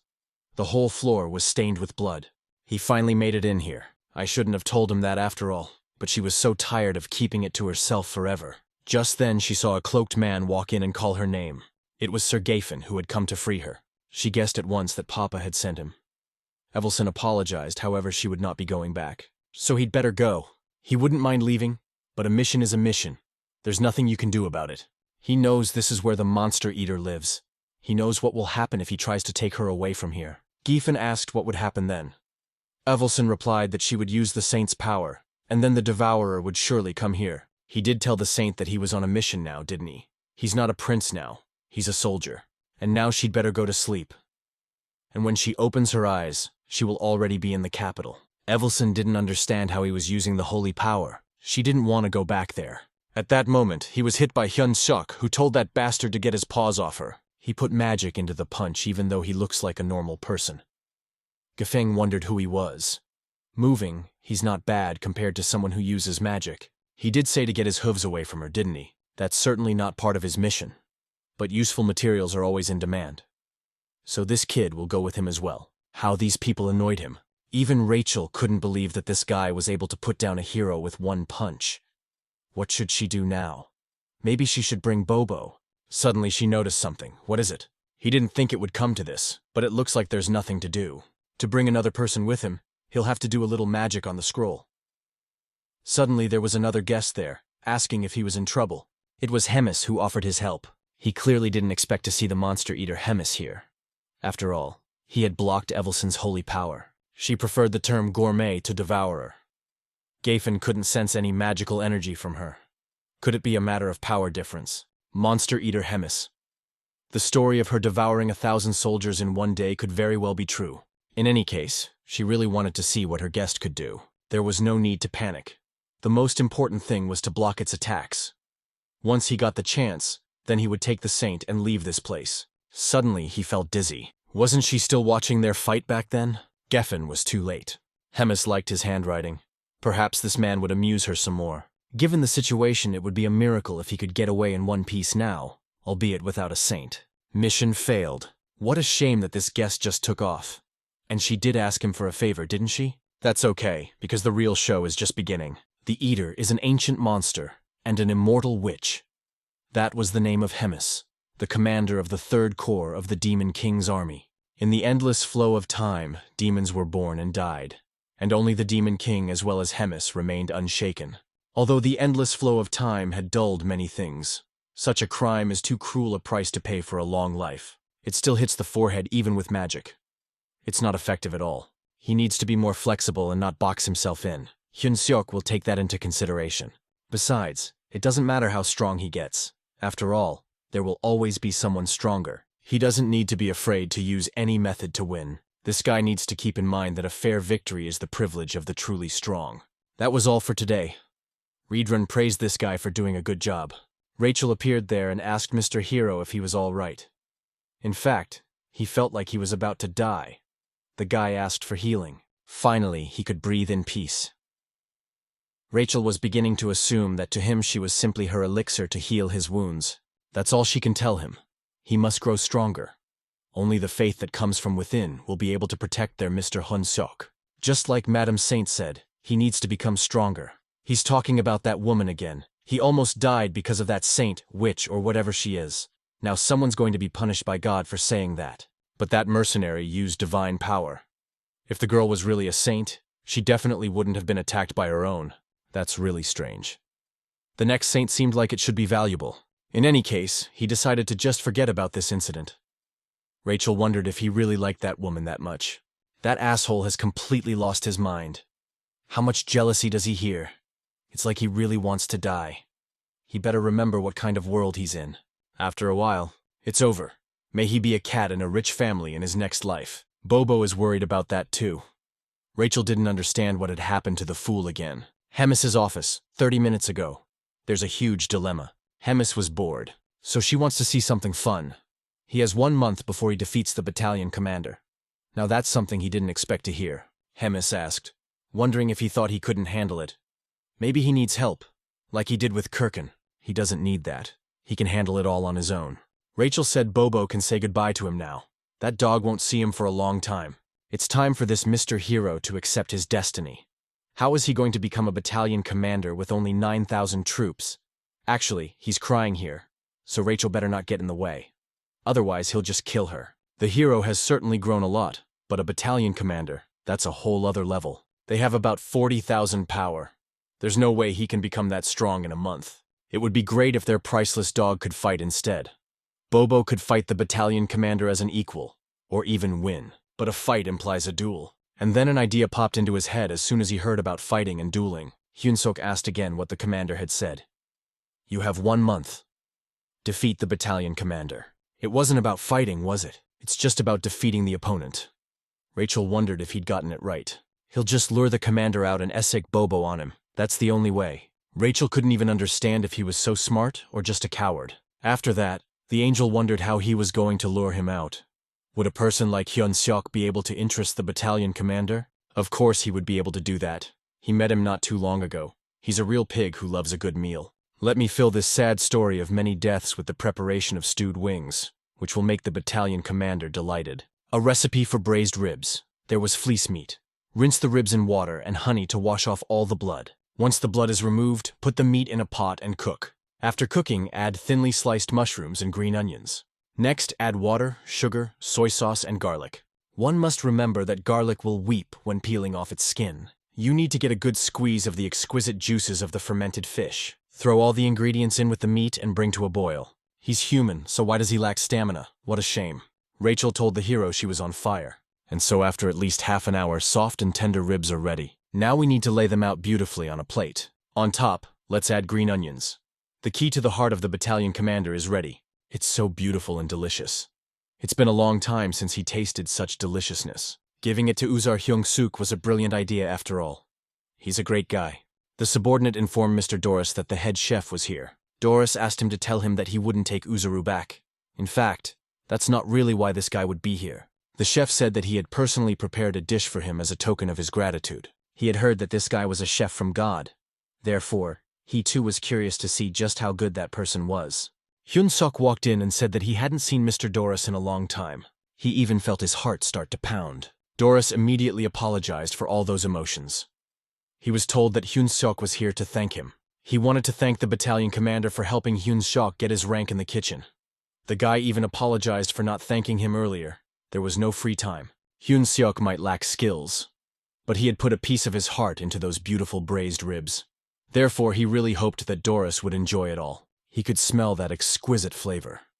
He, on the other hand, was drooling over something that he really wanted to try. It smelled really good. Because of this dish, everyone in the kitchen thought he was a god. Hyun-suk was curious to see if this pig could not be served. It was simply amazing. It's impossible to resist this dish. The flavor was unbelievable. Neighbor didn't understand how this man was able to achieve such success. Is it possible for a person to make something divine? Hyun-suk was glad that he liked everything. If Doris didn't mind, Hyun-suk would like him to be the taster of the new dishes. He would even do it gladly. In that case, he would drop by once in a while. Doris will happily wait for his next visits. No wonder the commander appreciates him so much. In any case, he'll probably go back to the kitchen. Hyun-suk said goodbye to him before running out. What an abomination. Rachel noticed that his gut wasn't thin. This was Hyun-suk's plan. He's going to fatten that pig, and when he loses his guard, Hyun-suk will stab him. A week later, for some reason Doris didn't even have an appetite today. In fact, tomorrow he has to fight to confirm his position. It seems he's become so important that people can't help but look down on him. This means that if he loses, he will lose his position as commander. However, they say that even after dying from eating, the ghost retains its charm. What a bummer. Has he been trying so hard all this week for nothing? Doris suggested the protagonist come tomorrow to watch him fight. This guy is his good luck charm. Hyun-suk agreed. He wished him victory. The next day, the day of the fight, the big arena. Rachel tried to cheer him up somehow. What if he becomes an SSS-level superboar? The guy asked if we were sure of what we were saying. He can't even walk now because Hyun-suk has been fattening him up all week. He's definitely not going to win the fight. Zack, the former lead fighter, will be replaced by Roygo today. He is the commander of the 3rd Regiment of the Demon King's army. All contestants must enter the arena. It's like he knew the stairs would be a challenge. He was very happy that his favorite mascot had come. Hyun-suk wished him good luck. Roygo didn't have much time for those assholes. Let them start this fight already. How infuriating it was. Even he had a hard time against this pig. It was a huge outburst. Hyun-suk had to hide because the shockwave would reach even here. The pain only lasted for a moment, but he was already sure who would be the winner of this fight. Roygo already knew that he was stronger than his opponent. There was no point in even commenting further. The winner of this fight was Doris. That same night, Bobo's house. Now he knows for sure that one Bobo will not be enough. Need to rethink the battle plan with the commander? He had an encyclopedia of monsters in front of him, as well as a map with their habitats. He drew it all by himself. He always uses it when he goes hunting. Based on his personal research, strong creatures like the Talus Queen dwell in their own territories. Thanks to the sacrifices of the kitchen soldiers, he was able to figure out the boundaries of their habitat. Rachel already had a rough idea of what he wanted to do. Hyun-suk drew her attention to a saying in South Korea. The enemy of my enemy is my friend. Pair barbarians with barbarians. If Doris is such a strong opponent, then all he has to do is push him against even stronger monsters. 3 days later, the Great Forest. Her head is about to explode because of the fact that she learned the entire monster encyclopedia in 3 days. Hyun-suk said she should learn it in half, but she was stubborn. She didn't care anymore. She asked for the map before she threw up. The first target was about 1 kilometer from where they were. It's some kind of giant worm. It must be a Serphibian. It means forest skull in an ancient language. And then there's the Morspit and the Eustunbia. They're similar. But the Serphib is different. It's less aggressive and doesn't tend to start fights. Rachel asked for praise from this character. She's so awesome, just like a girl genius. Of course, he straight up couldn't agree more. Sometimes a fool is useful too. The demon asked the chef if he had decided on today's hunting location. Hyun-suk replied that they should go straight ahead. The guy asked about the demon that looked like a dragon with steel scales. There are a lot of those. They need a clear example to tell for sure. It looked like they were going to run into one. He informed the cook squad that they weren't catching anyone today. They must kill their own pleasure.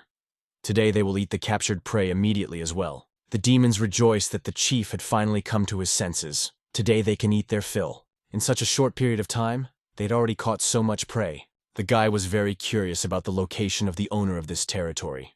They hadn't caught that much. Was everything they had done for nothing? Hyun-seok ordered everyone to lay down their weapons. After all, they were done for the day. Wolf told the others to start a fire for cooking. Suddenly, he heard something. Could it be that the one they were looking for had finally shown up? He immediately put on his glasses to check the combat power of the one who had just arrived. Rachel already knew who it was. It was a Nidrak demon. The combat power was immeasurable, as expected. The others began to scatter as soon as they saw the dragon. This was the creature they would be able to defeat Doris with. Hemis's office. She sensed that something was wrong. She was talking about Choi Hyung-suk. I haven't heard from him in 3 weeks. Maybe Reborn taught him something. That poor guy just got scared and ran away. Reborn replied that they had been doing the most routine training. Hemis wondered if this guy could beat Doris. Reborn didn't know himself. He also noticed that Hyun-seok had gotten closer to him lately. She wondered if he wasn't really getting close to that pig. After all, the guy had claimed that he would defeat him, but instead, he had become friends with him. It would be very interesting to see what Choi Hyun-seok was up to. Doris's office. There was nothing tastier than meat that had been grilled. Doris thanked the man for the food. Hyun-seok sighed sadly. Doris noticed his mood and asked if something was wrong. He's in trouble. Looks like today was the last time he brings this gentleman food. Doris immediately jumped up and asked what was wrong. The guy replied that the commander wanted to taste the meat of a special monster, but it was too strong. Even after several days of continuous battle, they were unable to defeat it. The cook squad was thinning out before his eyes. He had heard that there were more and more injured cooks lately. What kind of ferocious monster is that? It's a marble monster. In fact, Doris had never heard of a marble monster. Hyun-seok asked if the commander thought the guy was lying. Doris assumed to lend this guy his soldiers, but even with 100 extra soldiers, they won't be able to handle the beast. They can if the great Doris takes over.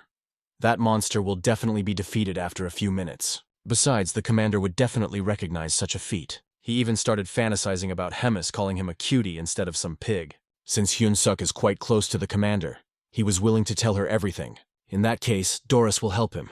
They are friends after all. He was very grateful to Doris for helping him. The next day, at the stipulated place, Rachel asked Mr. Hero if he remembered the map. Of course he remembers it. Literally now, he's a walking navigator. The piston guy whispered to the Bobo that they are going to catch a pig now. Uzaru should do as he says too. Bobo was clearly ready to do as Hyun-seok says. Uzaru was willing to work hard. In that case, it's time to put the plan into action. Mission Pig Hunt. Begin. In the middle of the great forest. The demons didn't know where they were going now. Even the 3rd Battalion commander is with them. The chief said to kill some powerful monster. How ugly it is outside. Doris asked the guy how much further they have to go. The protagonist replied that they are almost in the territory of the marble monster. That fatty is stronger than it looks, so they need to be careful. He took 500 soldiers with him. Nidrak shouldn't lose after all. They heard a roar. It sounds like he's getting close. He's already prepared for this battle. Now he finally saw the marble monster he must defeat. Doris thought he had seen it somewhere before. It looked like the ancient monster Nidrak. The protagonist explained that all monsters are quite similar. This is indeed true. But a monster is a monster. He and his battalion will take care of that monster. So Hyun-seok should definitely tell the commander about his feat. After which, he jumped into the attack. His movement slowed down. We have to be careful. No one should retreat. They must follow the battalion commander. He attacked it once more with a meatball strike. It was hard to admit, but at this rate, this pig would really kill the monster. Who would have thought he would use his soldiers like this? They're taking all the hits for Doris. This isn't going at all the way he planned. Doris had already decided to finish off that marble monster. A subordinate runs up to him and informs him that there is trouble. There's another monster out there. The protagonist didn't understand where another monster came from if this is Nidrak's territory. We need to retreat. It was a Surfibian. Hyun-seok didn't worry about him because he thought he was harmless. But that bastard took the turmoil here as a territorial conflict and showed up to grab a piece of it. They can't handle 2 monsters, so Doris ordered everyone to retreat. Rachel asked the Lord Hero what they should do now. They can't let Doris go like this. Looks like they'll have to take a chance. He ran up to Doris. The guy should have realized it himself. All monsters are avoided here. Reborn's fighting style. First form, instant annihilation. Was it even his fault? Hyun-suk demanded that he rescind the order, no retreat. Everyone must fight. They must meet their brave fellow demons in the Valhalla. He felt the pain. Had he been betrayed? And some primitive little human had done this. He immediately got angry and shouted Choi Hyun-seok's name. How dare some little bug do that? Doris would risk everything, but he would kill that person. Promotion to the second level, full bloom. What is that pig even doing? Rachel yelled for the Mr. Hero to run rather quickly. The protagonist asked, well, where is he even supposed to run to? He really almost died. Did that pig really have a similar skill? Doris is going to tear that man alive to pieces. That's really dangerous. Where did the Bobo and Uzaru go anyway? It looks like they got attacked by a Surfibian. That means he will have to fight this pig alone. As soon as he shouted Choi Hyun-seok's name, he suddenly started coughing up blood. Hyun-seok doesn't know what kind of skill Doris used, but it's definitely to his detriment. And since that's the case, he just needs to buy some time. He told Rachel to vividly name the cluster of monsters she showed on the map. Let her recite it by heart. We need to run a little to the left. 11 o'clock. In a straight line would be a den of war dogs. Doris wondered if this guy really thought he could escape if he tried to run. Doris kicked all sorts of small monsters out of the way that were in the way of his escape. While normally mobs avoid the strong ones, cub habitats are a different story. A human cockroach playing catch-up. He would finish this unfortunate human off at all costs.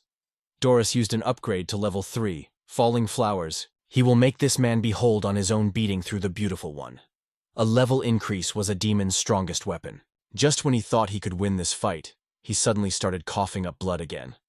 Rachel could feel that his demonic energy was getting weaker. Had he reached his limit after being promoted to level 3? He must have expended too much energy while hunting. Hyun-seok immediately asked where he was running to.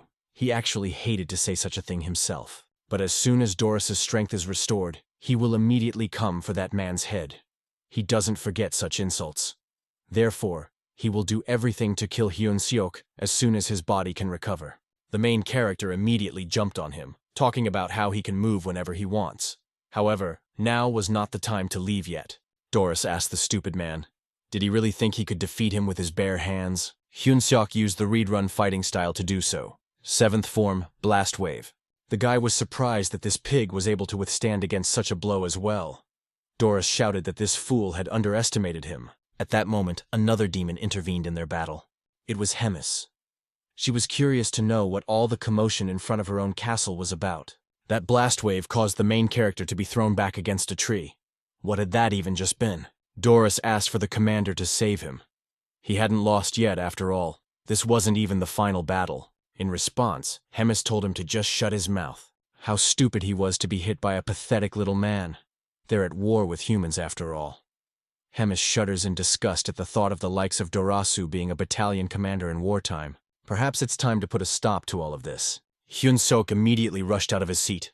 Just like the commander said, right here and right now, Hyun-seok overpowered the battalion commander. His words are really true. They had made a bet after all. In that case, they would have something to discuss. She didn't even expect the Surfibe to show up. Hyun-seok didn't expect it either. He didn't even think that a huge monster would come out in the middle of a battle. She was curious to see what was going on in his head that he would pull a stunt like that. Hemis even wanted to look in there once. Hyun-seok replied that there was no need to do that. He used her own words nastier than her. It was pretty sneaky. She doesn't like that kind of thing. But this guy definitely succeeded. Next time she would be more specific in giving orders. There definitely won't be a next Rose, though. If he causes trouble or uses such devious methods again, nothing good will end for him. And he himself should realize that. Dom Bobo. Once again, it was a miracle he didn't die. Who would have thought that Doris was a polymorph that was getting stronger? What the hell was that all about? It was like some special demonic art. Rachel thought it was worth asking the cowhead about it. A Bobo intervened in their conversation. He too was having a hard time with all these monsters. But after all, the commander had completely figured it out. He even felt a little sorry for Doris. He wasn't a bad pig. Rachel replied that it was the person who was saying that was the one who was taking all the experience points by stealing the last blows. Hyun-seok immediately started apologizing, saying how sorry he was. Rachel asked if that was true. Of course he was terribly sorry. Rachel replied that he could take his hand away. You can't see the smirk behind it. Now Hyun-seok wanted to check to see how much of an upgrade he had gotten. It was pretty good. What's with the squares and question mark? Could it be a system error? Rachel asked if he was hallucinating, but it was actually true. There are squares and a question mark. The hero's system can't make mistakes. Once again, he's at the bottom being bullied. Anyway, he decided to pretend they hadn't talked about it. Rachel was getting tired of talking. She wanted to test his combat power and celebrate his 48th level. Rachel put on his glasses and saw that his combat power was 13,936. He was really pumping up quite nicely like this, and just yesterday, it was like he was powerless against a mere goblin. She had been waiting for this for so long that she had prepared a surprise. Rachel wanted to stay just as strong. They would drink to the day Hyun-seok would blow the Demon King's head off. To wealth and honor. Choi Hyun-seok's daily routine looped around. No matter how much stronger he became, daily tasks should not be neglected. He even thought about stopping by Mrs. Evelson's house after practice today. He still had some questions. Reedrun noticed that this guy came a little early today. Since he had defeated Doris, the demon congratulated him. Hyun-seok was about to ask a question regarding the battle, namely whether he was familiar with the promotion technique. Promotion is an ancient informal fighting style. Usually a fight is divided into two types: formal, which involves movement, and informal, based on body or weapon changes. There are fewer different variations of the latter than the former style. The specific fighting styles are rare in themselves, and the informal ones are passed down from generation to generation even more secretly. He now recognized the difference between attacking skills and enhancement. Enhancement is an ancient skill that is passed down from generation to generation. Any demon that possesses demonic ki is capable of mastering it. However, it is quite dangerous, so few people dare to use it. The side effects are very serious. The protagonist wondered if he could master the enhancement. He seems to have some demonic ki in his body. Reedrun asked, well, could such a thing be called a demonic ki? She was in his body by accident, after all. In that case, there shouldn't be any serious problems. They have Mrs. Evelson for emergencies, right? He still doesn't think this guy should bring himself to the same state. What's wrong with him? It's not like he can survive without a promotion. He only asked to do it once. If it doesn't work, Hyun-seok will back off. Just once. It's his body, after all. Besides, he always accepts challenges that he's sure to win. That's why he enjoys his life, always wondering when he's going to die. And if he wins, he gets annoyed for some reason. What a boring life. Reedrun agreed after all. He felt a little uneasy, but a promise is a promise. In that case, he should look at it carefully. The Divine Empire of Gathrin. The underground prison of the cathedral. He was visited by Papa, who inquired if Sir Geffen Oseld had woken up. Geffen kept wondering if Chick was behind it, but it turned out that Papa was behind it all. He's the one who said he didn't need Gethin anymore, so why is he here now? He wanted to give this man a chance to make amends. After all, everyone is equal before God. Geffen asked what he needed to do. Orvin replied that he had to get rid of Evelson Marriott. Geffen was surprised that the order had suddenly changed everything, and now he didn't have to bring her back. What at all would the death of a saint give the church? However, he doesn't need to know that. But there is a monster eater in there after all. If the guy goes there again, he will definitely die. There's no need to worry about that. Orvin will put 4 knights on him, and the monster eater won't be there. So Sir Geffen must not lose. The path to glory cannot be defeated. Evelson asked, as Hyun-seok pulled himself together. Those two have clearly lost their minds. The man was trying to practice a special technique that only demons can master. Hyun-seok said that he was fine, and since a lot of time had passed, there should have been almost no demonic ki left in his body. Evelson asked if he was a priest. How could he even decide what should and shouldn't be if he hadn't even figured it out? She blocked the demonic energy in his body. However, Reedrun released it, thinking he could get it under control. The demon asked what was going to happen to him. This guy wouldn't last long like this. It was too late to shackle the demon ki. So instead she will try to force his body to accept that power. She will compress the demonic energy with divine energy to distribute it evenly. Evelson will turn it into a concentration that his body can handle, like developing resistance to poison. Reedrun wondered if such a thing was possible. She doesn't know that herself. She hasn't had the chance to do such a thing before, as it hasn't happened yet. There is a possibility that the demonic ki might not accept the divine power and rebel. However, if other options lead to an even worse outcome, then one should at least try. Once again, he woke up in his bed. It felt like he had missed a lot of things. He was immediately pounced on by Rachel and Bobo. Rachel was glad he was finally awake. Mr. Hero had slept for 3 days. but it was as if he didn't remember anything. He only remembered that he wanted to master the promotion, and then nothing. Had his soul left his body or something? As soon as he opened the characterization window, he saw demonic energy. Hemis had said that he would wake up, right? Hyun-suk immediately stood up to greet the commander. She replied that he might as well not get up. In that condition, he can probably only crawl. Reborn told her everything. He tried to use demonic Kai even though he is human. So why this guy didn't want to share this fun thing with her specifically? He had a saint working on him. Looks like she's really worthy of her title. It's not bad at all. But the ending is pretty boring, and that's no fun at all. She's going to help him this time. What was it like there? He was her personal aunt, which is interesting to watch. Let him consider it a part of it. Reborn was starting to worry about this guy. Hemis reassured him, talking about how he would be fine after his nap. And now they can go back to the study for now. She's suddenly been summoned by the Demon King, so she has errands for him. A few days later, Bobo's house. She finished treating him for today. After Togo's incident with the dark mana, Mrs. Evelson came to patch him up almost every day. He was insanely grateful for her care. After all, it was her will to live that helped him not die. So he shouldn't have to thank her. Besides, he was her only hope. But he didn't hear the last sentence. She was finished with the treatment for today, so she would go. He didn't understand at all what she meant when she starts telling me things like that. So many questions and so few answers. In this world, he is a common stranger. So the only thing left to do is to wait for her to tell him herself someday. This guy keeps asking him to do so Reborn will teach him the theory of dark mana control. But Hyun-suk shouldn't overexert himself. It's okay, because it's already been 3 days since he woke up. He was told that nothing would happen if he didn't use energy.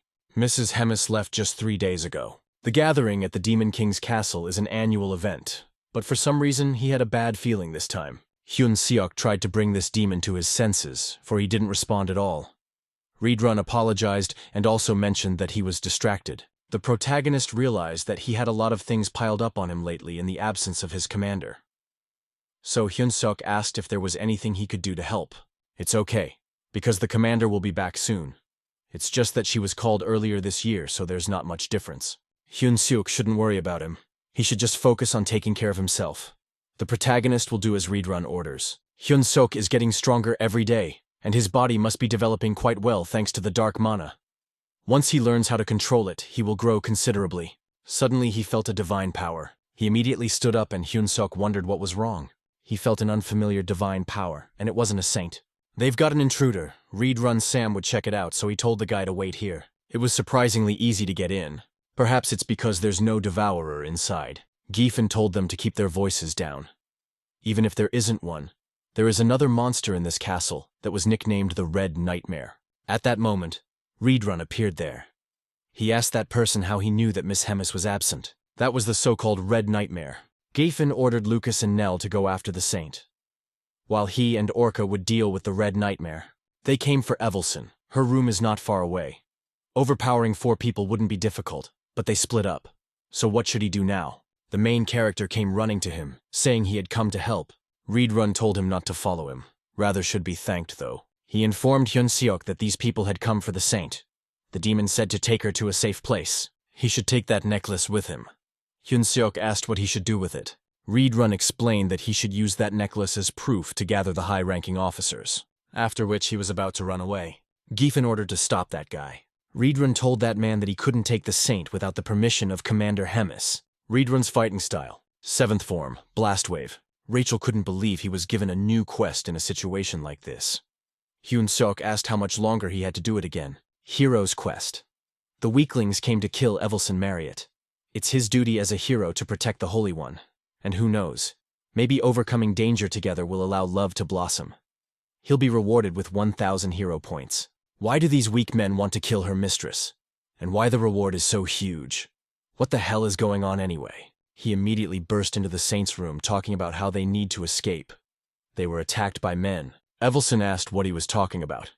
He's not privy to the details, but it seems to be the same assholes to have been here last time. Already there were intruders nearby. The demons followed Mr. Reborn's order and did not let the enemy go any further. He told the man to take the saint and run away from here. He lifted her in his arms, for which he apologized. The conference room of the 3rd Corps headquarters of the Demon King's army. He assumed that Doris would lose favor with Commander Hemis sooner or later. Well, how dumb do you have to be to lose to some human there? The commander of the 3rd Regiment of the Demon King's army. Roygo. Hemis hoped that everything would be fine in her absence. Royfogo wondered, and why him? It looked like they had discussed everything, and the meeting could end there. Orders were followed afterward. A subordinate rushed in to give an urgent report. Roygo asked what was wrong. The chief cook who had Mr. Reedrun's necklace was here. He says that people have attacked the castle and want to kill the saint. What the hell is going on? Hyung-seok finally found the regimental commander. Roygo demanded that he explain everything in detail. First, Mr. Reedrun suddenly felt a divine power, and when he came out, it turned out that people had broken into the castle with the intention of killing the saint. Roygo didn't understand why people would want to kill her. He told the guy to take a deep breath and try to calm down, and just as he was about to say something else, he suddenly shouted for everyone to get down. They're under attack. We need to light the signal lights right away. He said to protect the saint because they obviously need her. This doesn't make any sense. I wonder if people are really trying to kill the saint. Roygo used the restraints, but that was too far. Got on Hero, used the Reedrun fighting style. 7th form, Blast Wave. He'll protect Mrs. Evelson. Poor Orca. How foolish of Gafen to lose a loyal friend. Reedrun realized that the man was using his comrade as a shield, which is to be expected. He is strong. Even considering the fact that divine and demonic power are natural enemies, this man is at least at the level of a unit commander. Is this really the power of those people who are worshipped as heroes? So the red nightmare that keeps the entire Dracen in fear turned out to be a very ordinary demon. This man knows full well that he's going to lose, and yet he's still having fun. And why wouldn't he be? Without the Devourer, all this fortress has is a code red, which means he just needs to stall for time while his comrades easily massacre the low-level pigs. This person was sure that Miss Hemis was not here, and was also aware of the strength that the fortress possessed. How much information was leaked to the enemy? He was tired of talking. He doesn't have much time, so it's better to end things quickly. Giffen asked it how. This demon's abilities were definitely far from his own. This person should be behind remembering the terrace forever. True strength can overcome any obstacle. They hadn't even heard of the Demon King's army having a hero, Saint, Hyung-seok, and even that traitor. Who knew there were as many as 3 people? The protagonist replied that they had lost. The speed here would be all the soldiers of the fortress. No matter how strong he was, an entire army was impossible to resist. It would be better for him not to waste his strength and surrender. But whether he was sure or not, the man had definitely lost. Roygu didn't know when this man had only managed to master Reedrun-san's fighting style. Thanks to that, he was able to catch the enemy. My body belongs to the god. Having scattered his ashes, I offer them to my lord. In return, give me the power to crush evil. It was a flame of divine power. Roigu recognized immediately that it was a spell to burn one's own body. No one in their right mind would do such a thing. This wall of flames that was filled with the divine power of a high-ranked sacred knight. Ordinary people would burn at the mere touch. Even high-level demons can barely resist it. So it would be better for this hero to surrender and give them the Holy One. Hyun-seok asked why people would kill a saint. Mrs. Evelson is on their side, after all. The man asked, and what does he mean by that? That's nonsense. After everything that's happened, where could such news come from? Evelson said that the Holy Empire had long ago abandoned God. The protagonist asked what she was talking about. All they want is a silent, obeying orders puppet. And it doesn't matter if she's a real saint or not. He tapped his sword, for he was tired of listening to these tearful speeches. He decided to give this hero 10 seconds. Hyun-seok wondered how long he could fight this guy. At this moment, there was only one way. A promotion to the 1st level. Blossom. Evelson asked the Lord, wondering if he had decided to use dark mana. He must stop now or his body won't be able to survive. They're all going to die here anyway. Therefore, he must do something at least. Promotion to level 2. Full Bloom. Promotion comes in 3 stages. Blossom, Full Bloom, and Flower Fall. Each stage is more dangerous than the previous one, so it's better not to even try to use it. There is no need to move on to the next stage without full control over the previous one. The guy's ears were already pricked up from how often he heard it. He had to apologize to Reedrun-san. Hyun-seok would only do this once. It felt like his heart was about to burst. Every cell in his body was screaming for him to stop. Time was getting shorter and shorter. Rachel asked Mr. Hero if he had completely lost his mind. The situation is indeed desperate, but a promotion is overkill. He doesn't need to listen to this angel. It was better to concentrate. Promotion to level 3. Falling flowers. He demanded that Rachel give the buff and keep it up. It's amazing to see a person who can use a boosting technique. It turns out he's an unusual hero. It's time to get this over with. The fact that his body had turned black said that he was at the 3rd level of enhancement. He doesn't know how the man was able to use the demon technique, but it won't be for long. This man only needs to wait it out, and then victory will be his. And the protagonist was able to parry this man's sword strike with a single movement of his hand. In fact, he's never seen anything like this before. What a dirty trick. This man had completely succumbed to the temptation of the dastardly demons. He should be ashamed of himself for this. Hyun-sok felt that he was already at his limit. But if he didn't give up, Evelson would die. He needs to remember that boosting is a technique that pushes the body to the limit of what it can do. And if he overexerts himself, he may never recover. But right now, there's a silver-haired beauty crying right in front of him. He doesn't care at all about the fact that he might die anymore. His body is already on the brink as it is. Even if he stops, it can't be restored. Since there's no turning back, he'll just go all the way. Dark mana and divine power are two opposites. And if he used the divine one after the dark one now, his body might just explode. She asked the Lord to prevent that from happening. Reed runs fighting style. This guy decided to still use shooting after all. It smells like suicide. First form. Instant annihilation. The man was ready to make this heretic redeem himself with death. If this blow was all he could do, it's pretty pathetic. However, the protagonist has another combo. Strike form. Reed runs fighting style. First form. Instant destruction. Kick combo. Not only did this guy use 2 different fighting techniques, he also changed them. An explosion sounded. Hyung-seok's opponent was defeated. After that, he fell down as well. Rachel and Evelson began to worry about him. Of course, Saint realized that his condition was critical. The guy was barely breathing. The girl asked for Mr. Hyun-seok to just hold out. Suddenly, that very defeated opponent rose to his feet again. He had underestimated this guy.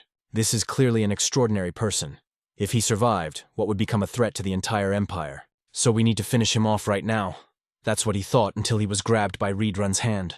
He apologized to Hyun-seok for being late. Still, this guy was taking advantage of his fighting style. Reed Run asked the Saint if she could save him. Evelson would do her best. She asked that Mr. Hyun-seok not die. It's not time yet. Demon King's Castle waiting room. Annual meeting of the commanders. Day 5. Did she really come all this way for such pathetic desserts? She'd better not show off and eat what she's given. This advice was given to her by the commander of the 4th Corps of the Demon King's army, Park Hyung. Past position as a hero. Hemis asked when their dear Lady Hyuna would learn respect. After all, she knows that Hemis could have killed her 100 times already in the past time, if not for the ban on fighting between corps commanders.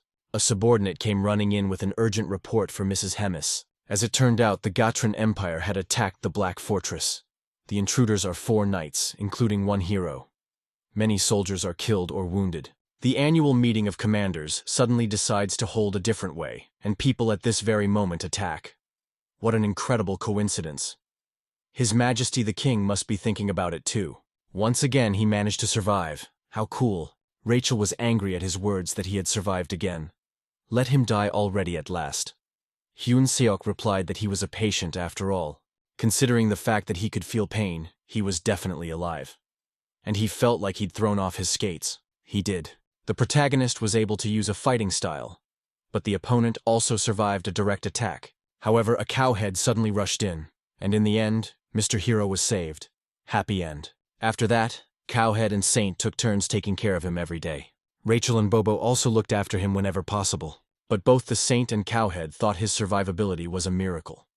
Still, Rachel asked that he not do that anymore. Otherwise, Rachel would soon have a heart attack and die before her time. He drew a finger in her direction, and she thought he wanted to beat her up again. This time, however, Rachel was right. Hyun-seok apologized for making her worry. Rachel did a great job. A few hours later, he managed to survive not because of his own strength, but because of the dark mana that Miss Hemis had put in. He's already said this to the protagonist 189 times. Reed Run recognizes that he is talented, the new big one. Let him not do such crazy things. Does he really think he has extra life or immortality in store? He reiterated again that without Madam's help, he would have been in the other world by now. Hyun-seok asked for him to stop it. Hemis was also getting bored by now. The protagonist asked the commander how her meeting went. Her babes are having more fun in her own headquarters apartment. Who cares about the meeting? So she just ran away from there. The esteemed Demon King must have been a little freaked out. These two were in a stupor. But that didn't matter right now. Even though she had planned to share her mana with him, who would have thought that a person only at the level of a company commander would be able to use it as his own? Choi Hyun-suk is a very funny person. My lord probably remembers the moment when they first invaded this world. Back then, he finally said that he would join forces. Hemis always followed his will because she knew what he was trying to protect. Demon King. Tegrad wondered what she was talking about. He's crossing the line a bit. It's a little too arrogant on her part. It sounds like she's about to start a riot. Tegrad asked if a long life had made her a primitive creature. Hemis knew he would say that. She didn't want to argue with my lord, so she would go. However, she did question if he was sure that she was the one who had become boring. He should think hard about it. It was the last piece of advice as a comrade he had traveled a long way with. The third building, the Bobo house. Hyun-suk wished the two of them a good journey. Hemis congratulated Reborn. He wondered what she was talking about. He had defeated a human hero single-handedly, after all. It was high time for him to move on, to rise to a higher position. Reborn appreciated her words, but he didn't think it was time yet. Hemis asks why it isn't. One part of that demon still wants to watch Choi Hyun-seok's growth, and the other part wants to continue learning from Miss Hemis. After all, he still has a lot to learn. That's what it's like. The castle is in a mess because of the human invasion. Reborn had no excuses. She thinks everyone is lazy because this castle is far from the front. That's why she suggested a tournament, to choose a new commander for the 3rd Battalion.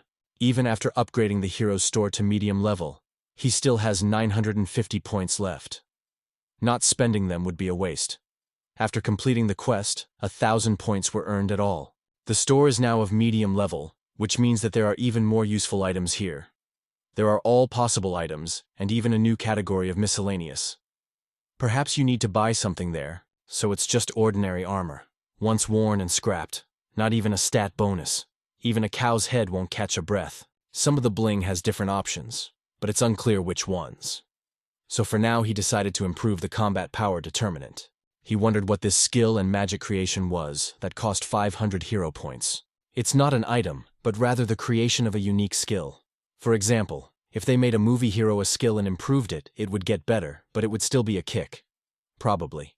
Sounds like something that would require insurance. The skill creation process has been initiated. Started observing and recording the user's mana and physical abilities for a certain period of time.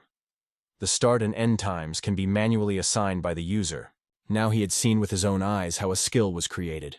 It's actually pretty cool. Choi Hyun-seok's character data record. He decided to start the back. The end of the recording. A skill is created. Optimizing the balance of strength. Optimizing mana control and finishing touches. The guy wondered what kind of advanced system this was. Was his life finally turning into a normal rebirth story? Of course, it wasn't. The skill creation failed. The system was asking him to choose another method. He did everything according to the instructions, so why isn't this thing working? It seems like the system doesn't recognize buggy users using dark mana. The hero defense system is literally one of the best in the world. It's not a server error. It's about the hero lord for using demonic ki. With her words, she only got the protagonist down. He heard a notification from the system. What else does it want to tell him? He's already pissed off. Hero's mission. Looks like he just blew 500 hero points. It's too soon to despair. He can earn more points. Now was the time to forget the past and move forward. He must create his own skill through strength. Hyun-suk sent that system to the hell. Let them just give him his points back. Reborn's training ground. The guy begged for this gentleman to help him just once. It turns out this guy wants to create his own skill. That was really the case. Reborn agreed to help.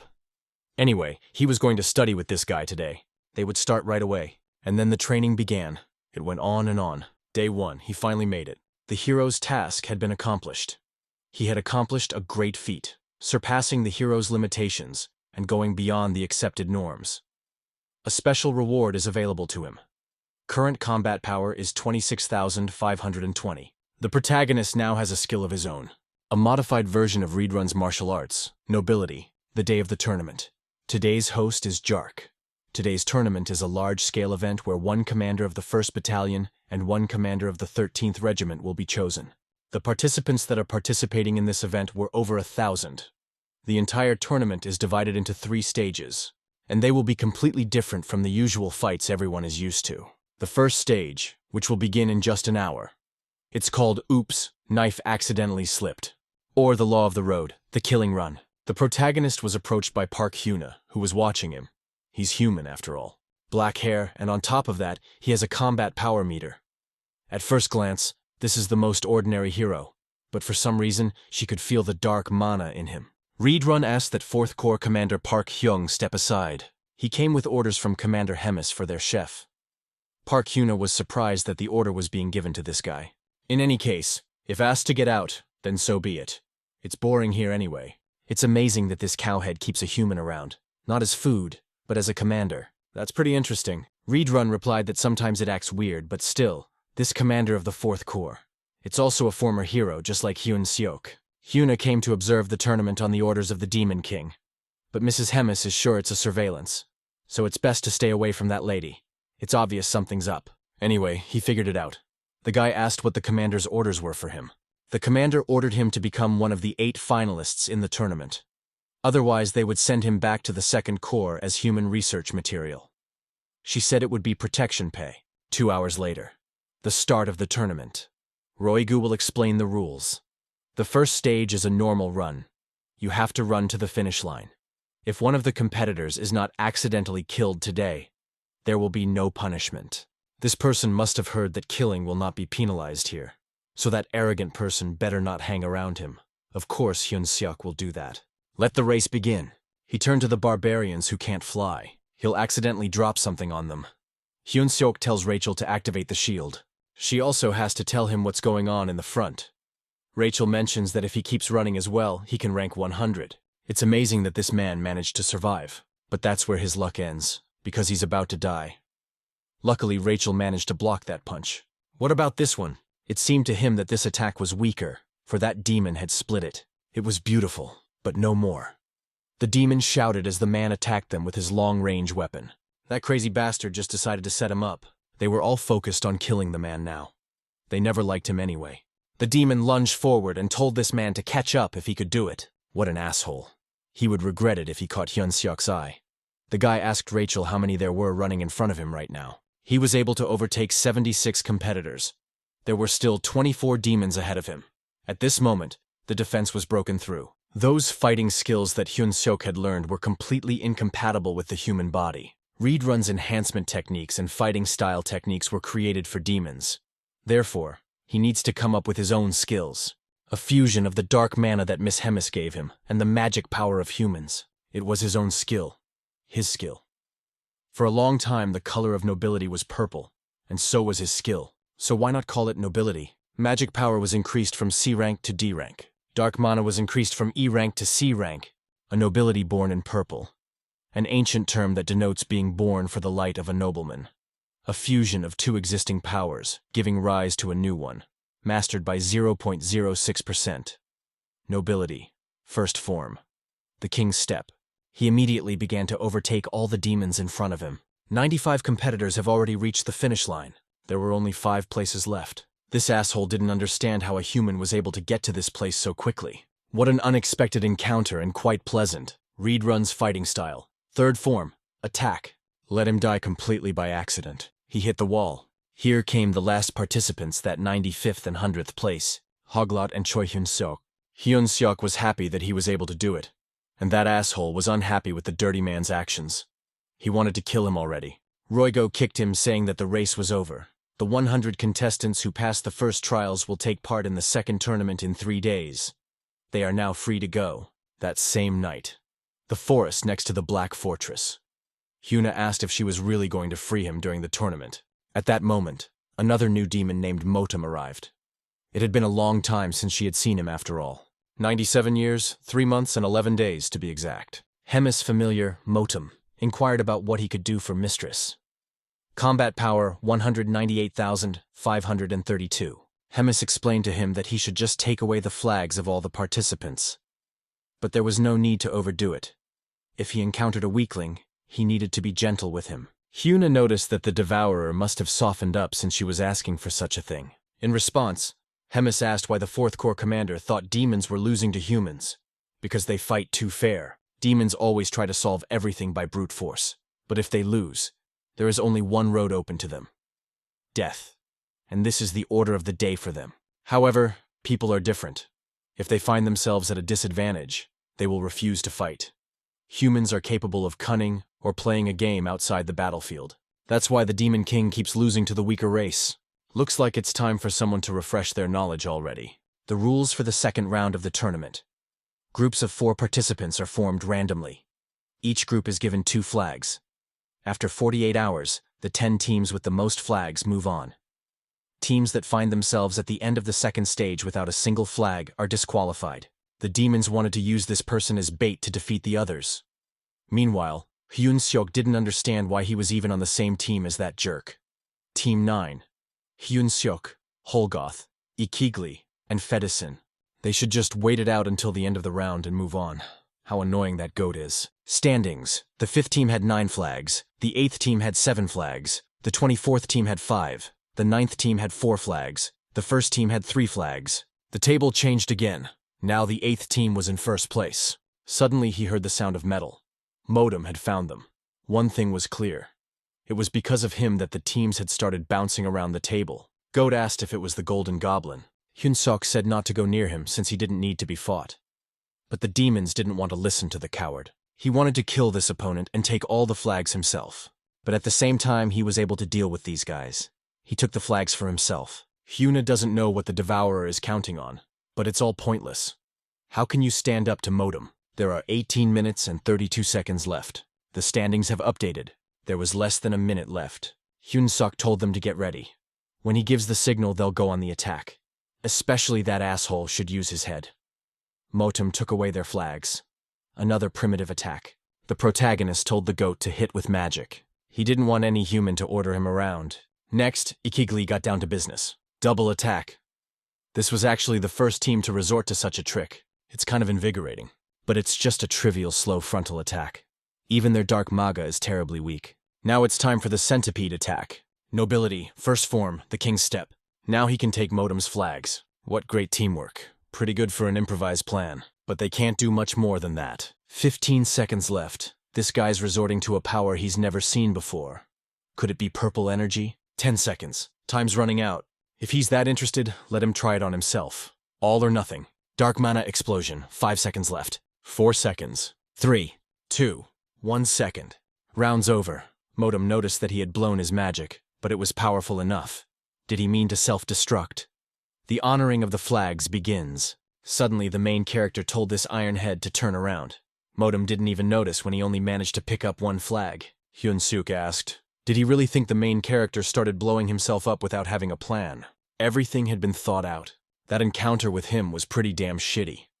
7th place was shared by teams 15, 4, 21. He never wanted to cross paths with that Iron Man again in his life. Team 9 moved up to 2nd place. New skill, Dark Mana Explosion. A technique that utilizes the magic and properties of dark mana for powerful explosions. Users collide human and dark mana inside the body, and then releases the resulting power outward, creating an explosion. Possession level 0.11%. Hemis asked what he thought Choi Hyun-seok was. Motem replied that he is human, but he uses dark mana and mixes it with human power. This is the first time he's seen such a case. Hemis asked if he might have any other opinion. He is talented and quick, courageous and judicious. To be honest, this guy is better than most of the demons he's met. They need change. Winds of change. Hemis thinks it'll be interesting. The Holy Empire of Gatren. Papa finds out that Sir Gethrin has lost. To think that he had lost a hero so senselessly. The man asked His Holiness what he would do with the saint. No matter how popular the damned wench is, she's only a princess of a small country after all. So he's stripping Evelyn Marriott of her status as the next saint. The Pope ordered us to tell everyone that this Eredish girl is in cahoots with the Demon King's army. Next, he wanted to know if the Eater was causing trouble again. She is apparently reorganizing the troops and command structure. Apparently, she is going to select the best officers through a tournament. Orvin asked if there was any way to stop her. They offered the Demon King cooperation, but he refused. It seems that a tainted relationship with the Devourer would cause problems. Orvin asked what would happen if they involved one of their heroes. Lord Kinley Quitley would be able to stand up to the Devourer. It is said that the traitorous Park Hyuna is now stationed in the Black Fortress. She's also quite strong. It will be difficult to face both of them at the same time. So the traitor showed up at the Black Fortress at this time. He really hoped that the Demon King in the Frost was trying to side with the Devourer. Cardinal Ellen thought that it would be better to cancel the operation. Had the Cardinal forgotten how the Church and the Drasen Empire had become the two strongest powers that divided the continent between them? All thanks to the inevitable evil, the demons. Evil exists only for the good to oppose it and shine as brightly as possible. This radiance instructs the ignorant, and their faith becomes Gathrin's national strength. So far, they have cooperated with the Demon King, controlling the course of the war. But if the demons continue to change and evolve, they will become difficult to control. The spy seemed to mention something, as if the venue for the next stage of the tournament had changed. It's going to be brought here in Inimosita, a forest teeming with monsters. It's quite far away by the Black Fortress. It looks like God is on their side. He has ordered the Cardinal to summon the heroes. They will use this opportunity to test their abilities. When he started using normal and dark mana at the same time, the skill windows became eerily complex. Before that, the hero was only to realize that he could perform one pant that the cowgirl had taught him. While in the skill window, Reedron's martial arts variant is officially fixed. Both Dark Mana Blast and Nobility were also recorded separately, so in total he now had 5 skills. So the leadership skills have gotten better too. The new effects are quite useful. Leadership. The executive ability of the commander's subordinates had improved greatly. Rachel thought that this was a pretty good promotion. Hyunsuk wondered if there were any other items that increased his stats. Park Hyuna appeared behind him and told him not to get lost. He's not at that level. He immediately bounced away, because he didn't expect to see the commander of the 4th Corps in front of him. What a noisy guy that guy is. He better just shut up and finally tell him how many hero points he had now. Hyunsuk had 1,300 points and a store rank of average. What a piece of trash. The protagonist asked for advice on what would be the best thing to buy from a store at his level. She's already experienced in this, after all. It turns out this guy is also a parasite who wants to rise on other people's knowledge. In that case, if she tells him everything, then he should answer her questions too. Of the skills available, the ones designed for Aura are good, but he already has Aura. Then he just needs to level up his store and buy a pocket expansion. It's kind of like an inventory. For its cost, it's a pretty useful item. Now it was her turn to ask questions. The first question was if he was really a hero. Hyun-seok answered that he was something like Togo. The second question, however, was about why the hell he was even in the Demon King's army. The guy answered that it was pure chance. The next question was how he even uses both magic and dark mana at the same time. That came out on its own. Now she wanted to summarize. He's a hero, but somehow he ended up in the Demon King's army. And he can also use 2 different powers at the same time. That's just a load of crap. But she ended up here too. After a while, she approached this guy. Hyuna offered him a place in the 4th Ward. She would personally help him grow up. However, the guy refused. She decided to increase his weight. Hyuna asked him what his reason was for wanting to stay here. In the first place, it seemed to him that Mrs. Hemis was going to kill him. Since that's first, it turns out there's something else. He wanted to marry a blonde aristocrat and become a father of 5 children. Hyuna replied that he could forget about her proposal. He could do whatever he wanted. But the Devourer is definitely not going to let him go. After which, she left. He actually seemed to have gotten more attached to life here than he expected. Tournament, 3rd round. The protagonist asked for a Bobo to watch the house in his absence. The guy will be back as soon as possible. From the stadium, they will go straight to Inamosit with the others. It's time to head to the land of monsters.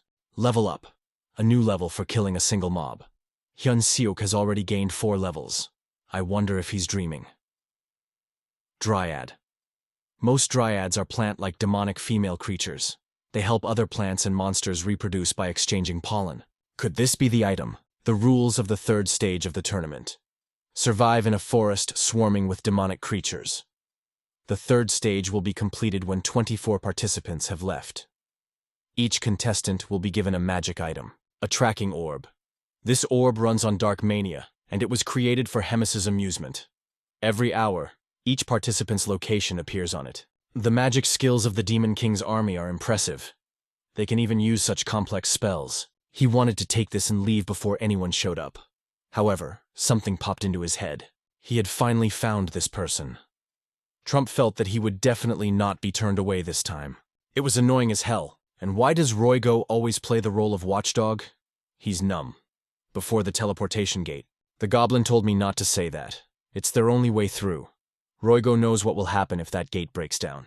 Who would ever think of coming into the middle of nowhere like this? As it turned out, such people would be found. He immediately decided to use his abilities to find out who was here. Could it be that these people came to hunt monsters? However, there is no strong magic coming from them. If Roygo attacked first and they discovered the gate, there would be trouble. Inamosit ogromen.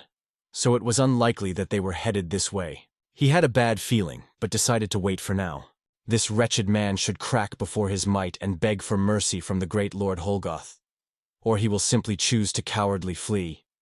There is no shame in fleeing. The scars on his back are a disgrace to a swordsman, not to one who fights with his fists. The protagonist was already contemplating just killing him. Trump mentioned that if this guy kills him, he'll regret it later. He has very valuable information. Hyun-seok asked, and what kind of information does he have? In fact, all the demons have this person first on their death lists.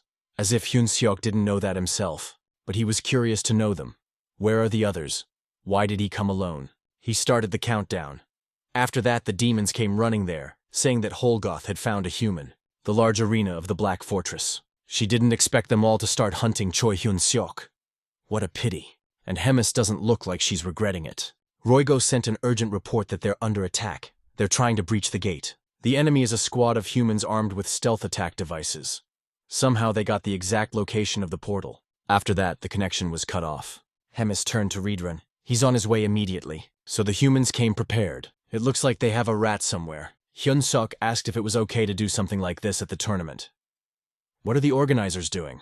Rachel told Mr. Hero to keep his voice down. And there wasn't a person here. We have to wait for the next update of the tracking sphere. He's scared shitless. The guy didn't even know if he was going to make it out alive at all. Rachel mentioned that he's leveling up fast. Maybe they should level him up even more by having a massacre. She also asked if there was anything useful in the store. She's right. There should be something in the store, like an item that will break the game and save him from those assholes. Suddenly, another person appeared in front of him. The unknown man in a cloak asked if he was the hero that so many rumors are now about. He took off his hood. The others repeated after him. It felt like there was something wrong with these people. What the hell were the people here forgetting in the first place? The hero Andrew Taylor apologized for being late. Hero buildings. He encountered a group of evil heroes. Trying to defeat them is pure suicide. He needs to survive somehow. He has a main goal to survive, and an additional goal to kill the group of heroes. And as a reward, he will get 1,000 hero points. He immediately bowed and greeted this gentleman and also gave his name. Choi Hyun-seok inquired as to what brought him to this backwater. Demon hunting. Hyun-seok replied that it was a very noble mission, to deal with demons in the name of justice. In that case, he would go and kill a couple of them too. The protagonist wished him good luck. However, he will not be allowed to leave so easily. Also, Andrew must destroy the human traitor. There also came running demons, who finally found this man. Did this wretched man think he could escape from the great Holgoth? It was only then that the others noticed that there were 2 other people there for some reason. Could it be that this guy was using a cloning spell? They immediately turned their attention to the demons that had come. Hyun-seok shouted that they should sing the song of the 3rd Corps of the Demon King's army right now. Holgoth and the other demons didn't understand what he wanted to do. Andrew didn't understand his intent either. We, the great army of the king. We will crush all humans, and devour them to white bones. We will slay all our father's enemies, for we are the king's army. Charisma and leadership have been activated, and the morale of our allies has been boosted. Exterminate. That guy's got a point. An army is an army. They should kill people now. Hyun-seok vowed that he would always remember the great sacrifice of his comrades. He suggested that they meet again at Valhalla. They probably won't last long. Soon that hero will catch up to Hyun-seok. How will he be then? Suddenly, he was stopped by Roygo. The protagonist asked the commander what was going on here. Roygo explained that the people destroyed the portal leading to the fortress. Hyun-seok asked, "What about the guards? They're probably dead too." Roygo himself barely made it out of there alive. How can they all be dead when the enemy only has 40 men after all? Roygo explained that they were all at battalion commander level. 3 of them are like regimental commanders in general, and 1 is like a division commander at all. Hyun-seok asked how they would get out of here alive then. The answer is simple. They can't. And this guy's wearing a tracking spell, in case he didn't know. The humans have done a good job. Roigo's the highest-ranking man in the Demon King's army, so it's easy to track the two of them. The protagonist asked Coco if she could break his spells. Roigo is good at magic after all. He replied that it would take too much time. They don't have that much time. The sphere stated that there was a high-level demonic creature nearby. They had better check the location. As soon as he learned of the monster's existence, he reported to the commander that he had an idea. They destroyed the demons, and the hero traitor escaped. We need to move on to kill him. The subordinate reported to Andrew that he was not far from here in the east. However, the hero sensed more than just that guy. There's more Flocklade out there. Flocklade. Average combat power between 250,000 and 300,000. It's a Nemesite's strongest predator.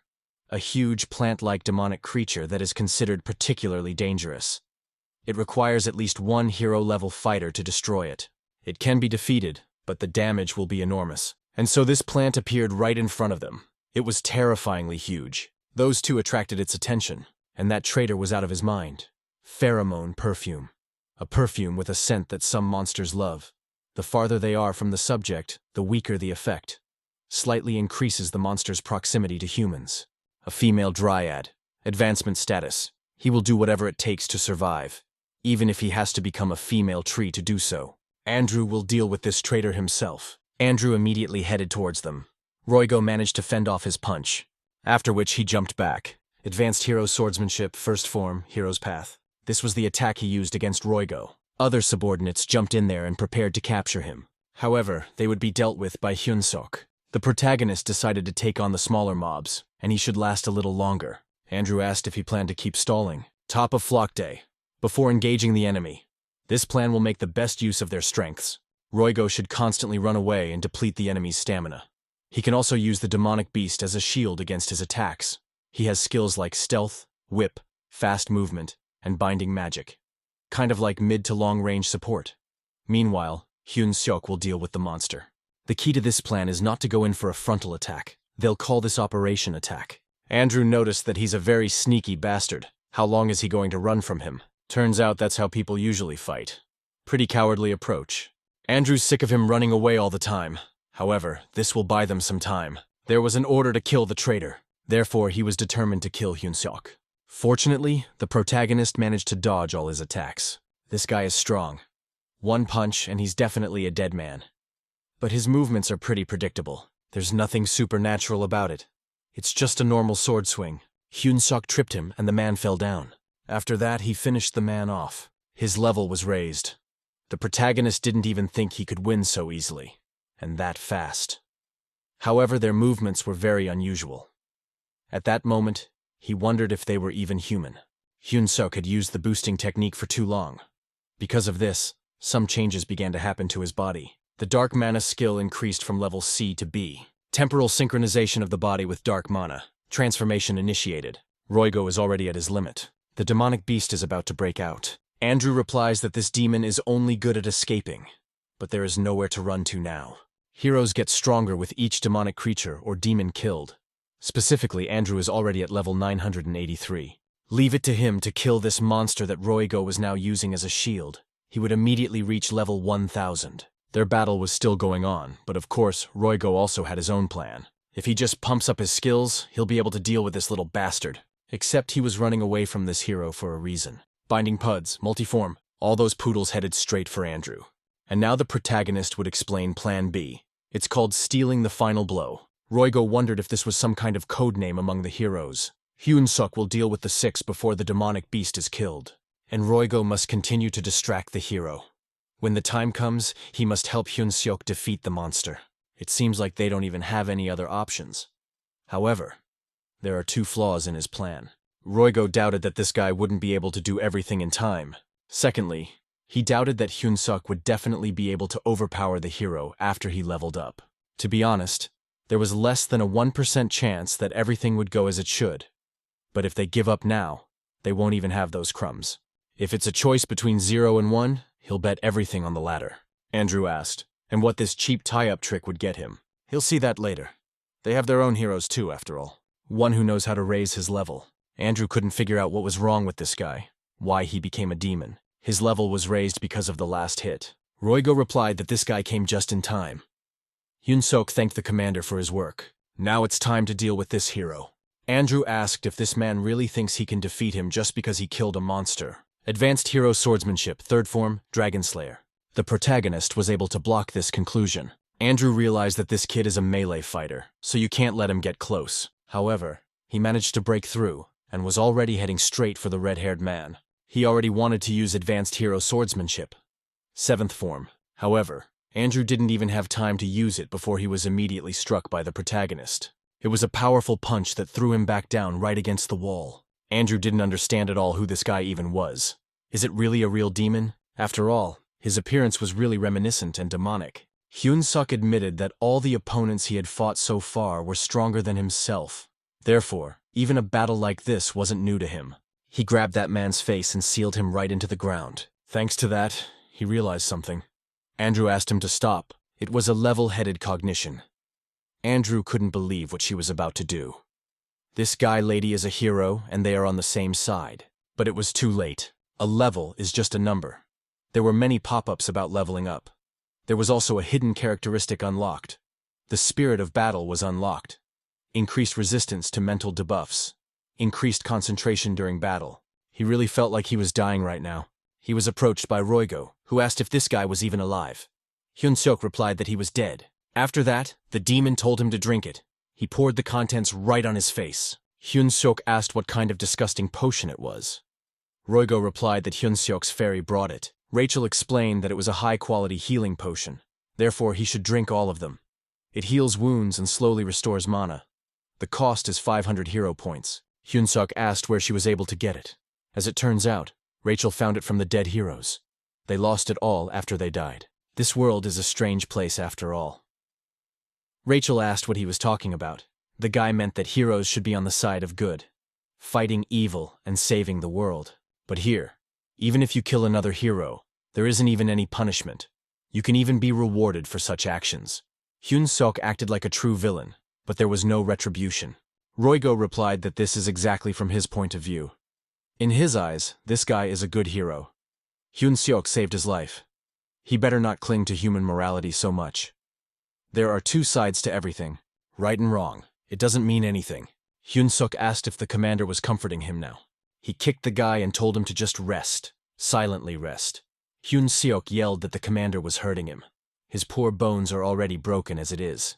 Roigo managed to send for help before they lost contact, so they were on their way. One demon rushed there at once. It was Reborn, who had created a simple portal.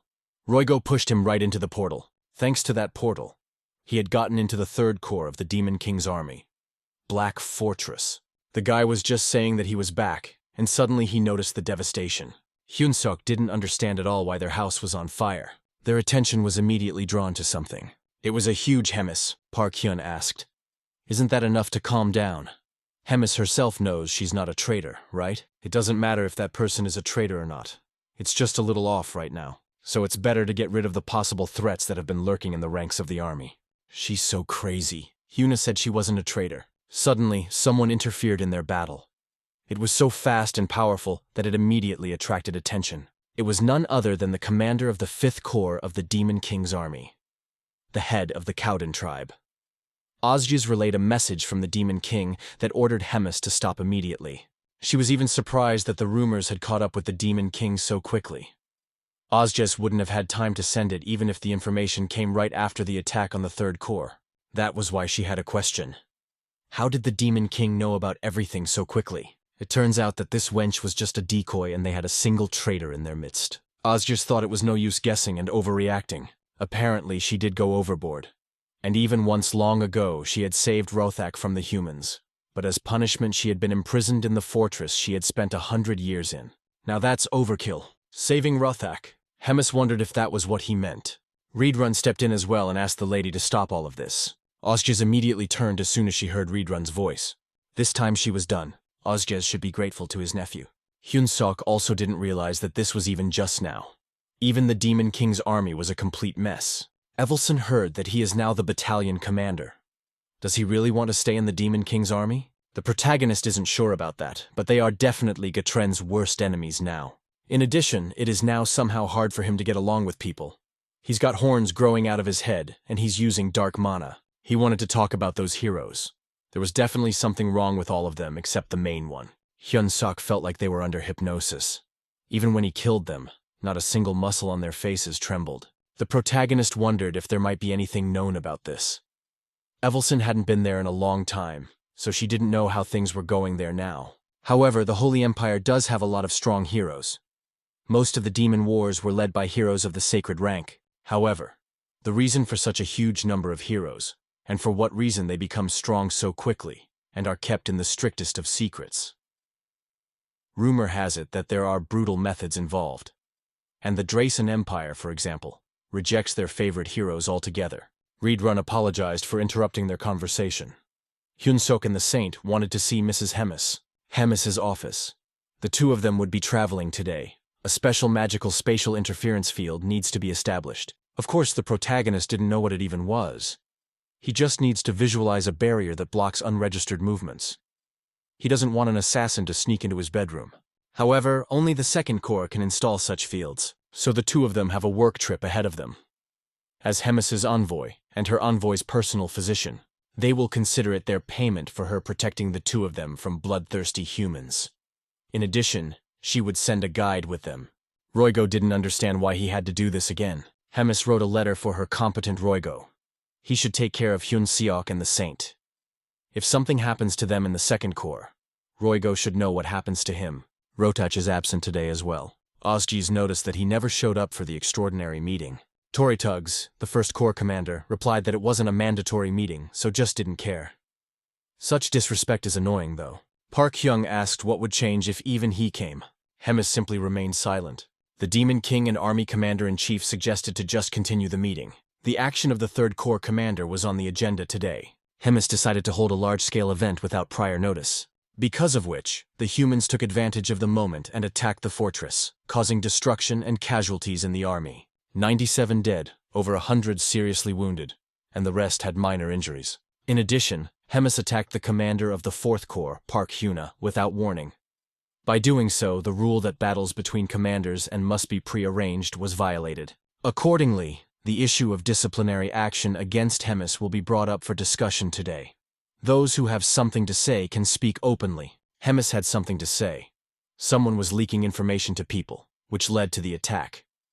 She attacked the Fourth Corps commander because she mistook her for a traitor. That's why she thinks it's better to look for a rat instead of doing what she's doing now.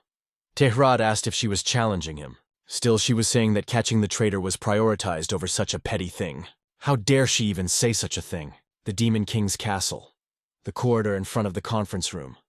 Both of them had succumbed to their emotions so much that they had to interrupt. Hyuna wondered if there was even a chance that Hemis and the Demon King would come to an agreement. Tori Tugs replied that there probably wasn't. The worst thing is when close allies come up against each other. It is likely that this will happen often in the future, which meant one had to figure out whose side they would take when the time came. The Demon King, or the commander of the Third Corps. Second Corps, Magic Tower. Hyun-seok asked if this was the famous Magic Tower. The guards stood in front of the guys and asked for their name. Roigo from the Third Corps headquarters, as well as two people. Since these guests were from the Third Corps, the commander had been waiting for them for a long time. Second Corps. Rotach's office. The person that is using dark mana and his body is also becoming demonic. Hemis asked to check the condition of the person who would be coming soon. There is no need to kill. However, a person is just a person. It doesn't matter how many of them try to imitate a demon. They would still be human after all. The three of them walked in and greeted the Second Corps commander. He immediately jumped down from his seat and approached the human. You can't see something like that, but he could feel everything perfectly. Rotaha replied that it would hurt, but he would have to be patient.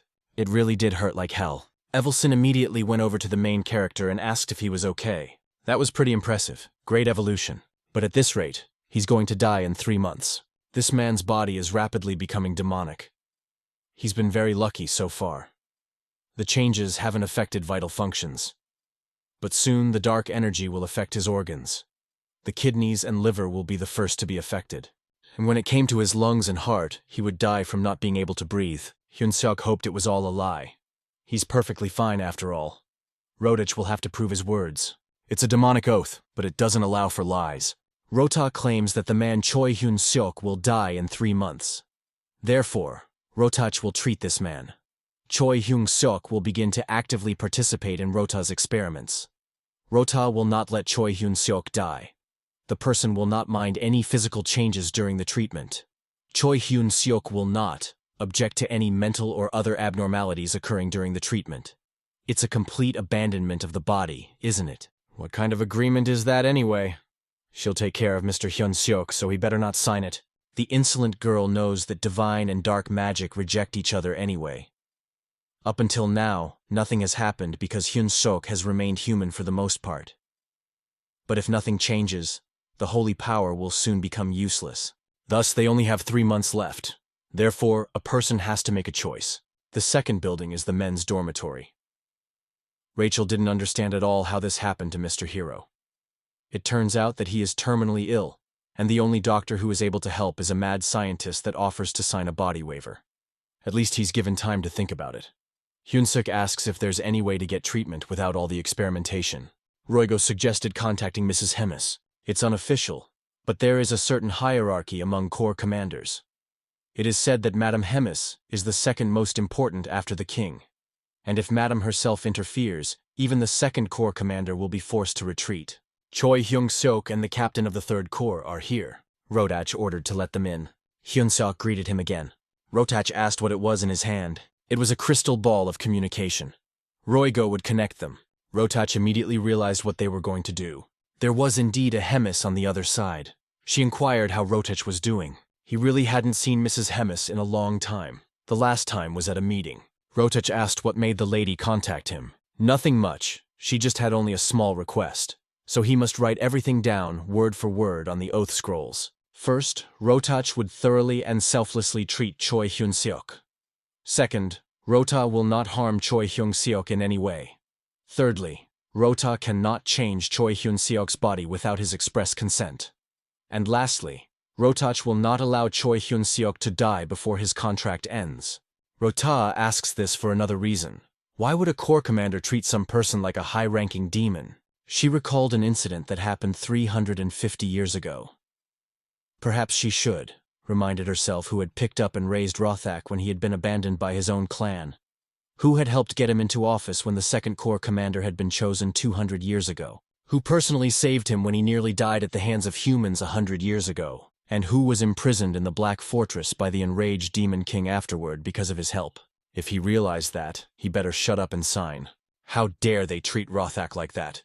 He wouldn't let this go so easily for the sake of the pathetic man, or for the sake of Miss Hemis. Rothak ordered the crystal ball of communications to be brought in now. The next day.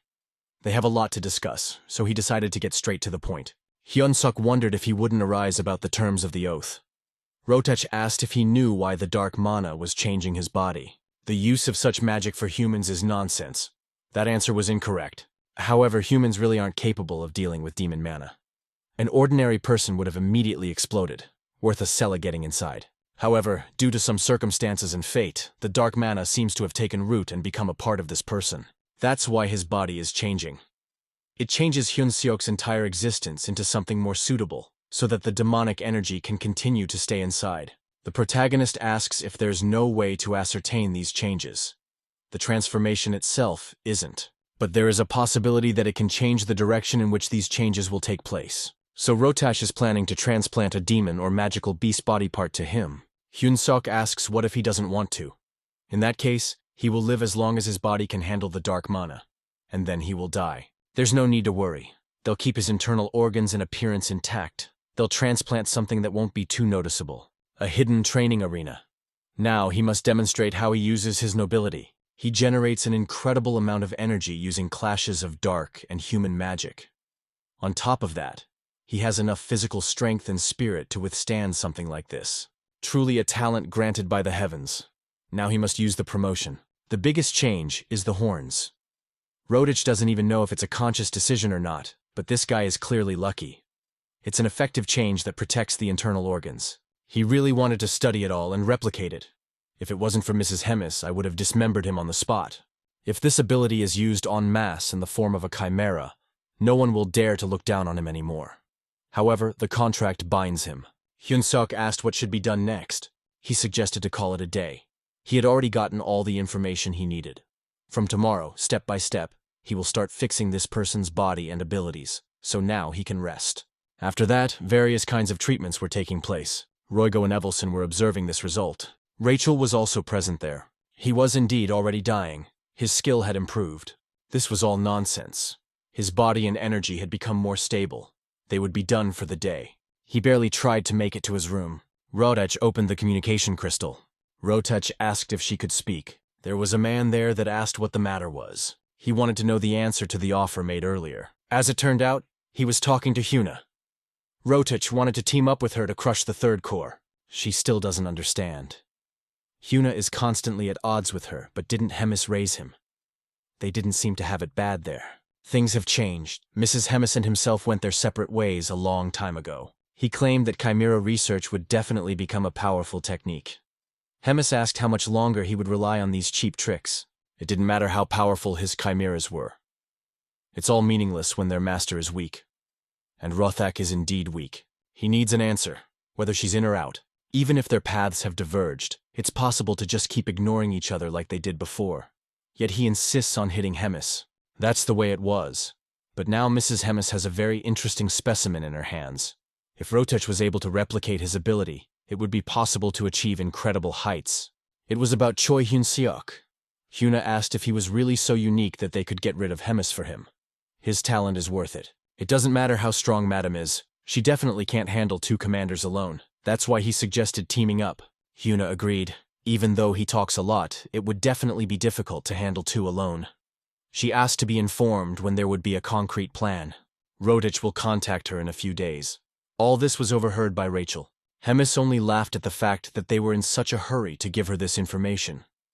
Hyun-seok asked if she wasn't surprised. Why would she be surprised? She had a premonition of it. After which she asked if that was the only reason they contacted her. The main character just wanted to ask what he should do next. He's like a shrimp that's stuck between two fighting orcas. In that case, she's got a great idea. An idea that will put dear Rodech in a very difficult position. It's Rothak's lab. He caught a mouse. Roigo has found where to go next. Is this really the treasure of the commander of the second corps that Mrs. Hemis spoke of? These are flasks with the dark mana of ancient beasts that are already extinct. This is the most poisonous. But it's better not to be in a hurry. This guy should know that if something goes wrong, Roigo is willing to spend on his funeral. Hyun-seok was touched to the core and thanked him for that. In that case, he decided to drink that liquid. Operation Self-Torture and Intimidation Group. The protagonist asked and what he should do. Hemis replied that he should traumatize himself. Of course, he didn't expect to hear that. Surely this guy wasn't scared, but she was being serious. He had just received a report that Rodech was being lazy in treating Hyun-seok. He'll probably only do the bare minimum because of the contract, and then get rid of this guy afterward. What does that even have to do with him having to traumatize himself? The precious Rodech has an essence of dark mana that he's been collecting his whole life. This guy will absorb one of them. Hyun-seok hoped it wouldn't kill him. He must remember the demonic oath after all. As long as it was in effect, then he wouldn't die in front of the second in command. Rodech wouldn't let that happen. If Hyun-seok is still nervous, then he should just trust her. She raised Rodech, after all. Rodech was a great doctor for getting her recognition, so one should always read what he signs carefully. Rachel asked if he was okay. Surprisingly, everything is fine. And here he was about to say something about the flavor, just as suddenly this flask shattered right under his feet. He was bleeding from his mouth. That's what started it. Rachel asked why. He drank the concentration of the ancient demonic beast's dark mana. It felt more like death than anything else. They could have warned that it would hurt this much. Roigo forgot to say. Well, it happens. After that, he woke up. The guy stood up and tried to realize where he was. This is the Second Corps Commander's office. This white hag has been courting the guy for 4 days and cursing for the same amount. Rachel asked how he was feeling. And then Hemis, Rothak, and Roigo came in. Roigo said he was feeling better, so she came in. He looked really well. He had even gotten stronger than she had realized. However, the protagonist wasn't sure about that. Only then did he notice that something was wrong with his arm. The dark mana of the ancient demonic beast he drank had settled inside his body. That demonic beast had a feature of having an invulnerable body. Now Hyun-seok had that specialty as well. She was even a little envious. Why on earth was he hiding something so worthwhile from her? The person's treatment had been completed. That's why he wanted to destroy the Oath Scroll. He could really do that. After all, the contract was only about the treatment. Rothak claimed that Mrs. Hemis would regret it. I wonder if he really thinks so. Hemis doesn't know what he's up to, but will she really regret it? That's still in question, but that's what it's looking forward to. Reedrun's training ground. Reedrun blocked his attacks, after which Hyunsuk threw another punch. He was even glad that he was able to hit much harder. At that moment, Reedrun swung at him. Everyone says that the protagonist has more strength, but he's still not Reedrun's equal. Does he really think he is? This guy is still growing faster than anyone Reedrun has ever met, and there's no such thing as no growth at all. It's best to forget about him. But his body is definitely not used to the new power yet.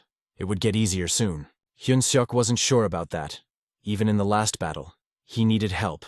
He would have to be patient. Soon, he would have a chance to prove himself. Then next time, he would show how good he was. Demon King's army, 2nd Corps, they must hurry. All warriors must take up arms and put all the chimeras in the crates. A subordinate has informed the commander that they are ready. In that case, it's time to move out. Their goal is to resume the human experiments and retrieve the Black Fortress that Miss Hemis stole. That arrogant head of the 3rd Corps and that insolent little man. And all the others. Rodich would destroy them and clean them up. Suddenly there was an explosion.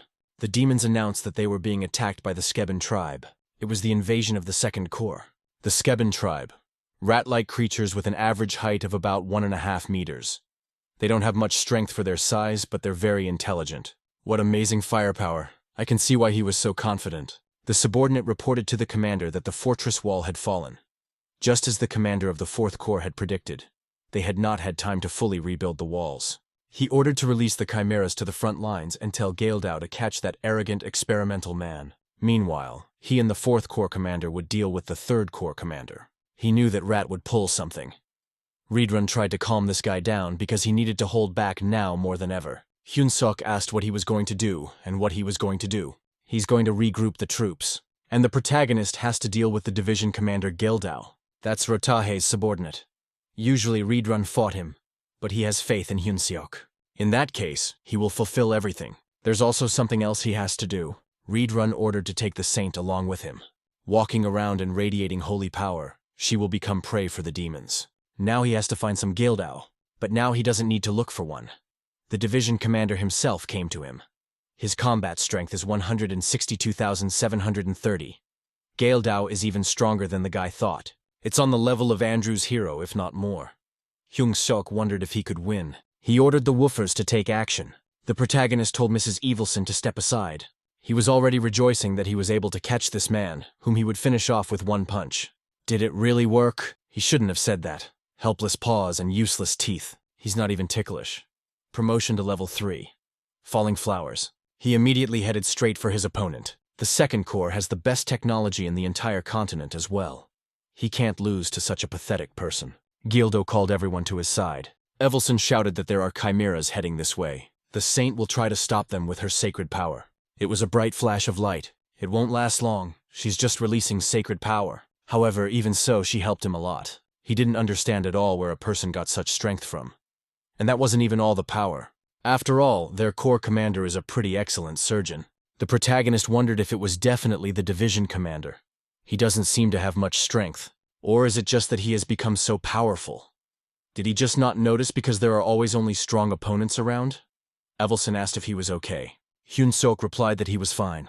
Just when he wanted to ask if Mrs. Evelson was okay, he suddenly felt something. It was the radiated power of Hemis. Rotach hoped that the commander of the 3rd Anniversary Corps. How terrified she was. He even brought the 4th commander to deal with her. That's the act of a coward. She can call it whatever she wants. But right now, Rotach is going to outmaneuver her and overthrow her. Rothak asked if Park Hyung was ready. He offered to overthrow the commander of the 3rd Corps together. She only smiled, something she was suddenly hungry for. Rotach asked what she was even carrying. The girl replied that the two of them could have fun there, and she would go home to eat ramen. She remembered those very words when she had to think about which side to take, because this was going to happen quite often. Now the devourer owed her. Hyuna hoped there would be no hard feelings between them now. Oh no, what a pity. Rodach's strongest ally turned his back to him. He had already realized immediately that they were in cahoots, and it was the right thing to do. Park Hyuna switched sides as soon as she heard his plan. So Hemis knows what he's up to. Did Rotach still want to continue? Indeed, he didn't care about his disadvantage. He'll show that a lot has changed in the last 100 years. Commander Park Hyung appeared near the protagonist and the saint. The girl decided to drop by them to see if they were caught in the act. And then she noticed that he had only gotten stronger.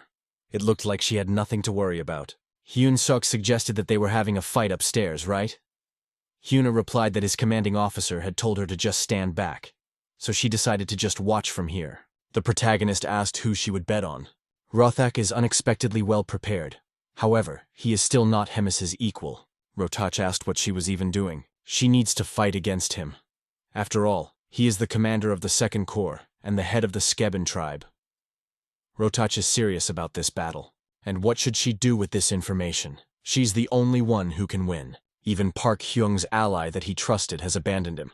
And the weapon that he's been sharpening for a day of years is completely useless. Does he really still want to continue? Hemis is right about that. But Rotach would not back down today. It was a tremendous destructive power that was aimed at Hemis's shield. Rotach suspected that even she wouldn't be able to withstand something like that. It really was a close call. She just decided to take it to another dimension. Rotach had indeed changed a lot, and was no longer the same person she knew before. He had grown a lot, and now it seemed to be her turn. He knew what that skill was. Thanks to this skill, he had lost a leg and 2 arms. He turned to Hemis-sama. She was already under the impression that he was going to beg for mercy. Rothak only wanted to ask. In her eyes, he's still the same weakling he was before. Useless and pathetic. He used to want to become as strong as Mistress Hemis. He wanted to become the kind of demon that no one could defeat. That's why he asked for Mistress to watch him. Rodich claimed that researching chimeras would definitely become a powerful technique. And how long is he still going to rely on pathetic tricks? It didn't matter how powerful his chimeras were. It's useless as long as the one controlling them is weak. He's still the same weakling she has to watch out for. Time is merciless. At first it seems that some bonds can last forever. But time comes, and people fail to live up to expectations because of their questionable choices. Still, Rotach, the Second Corps commander, had brightened a few moments for her. She locked eyes with him, and he was even smiling. He seemed to be overjoyed that he had heard the very words he had wanted to hear throughout his life. Hemis thanked him. Rest in peace. Hemis informed a little later that they were moving. The place was already a wreck, and now to fix it even more. Reborn and Hyung-suk had to agree to that. Reborn inquired about where they would be going. She replied that they would be going to Gadrik Fortress in the 8th Division.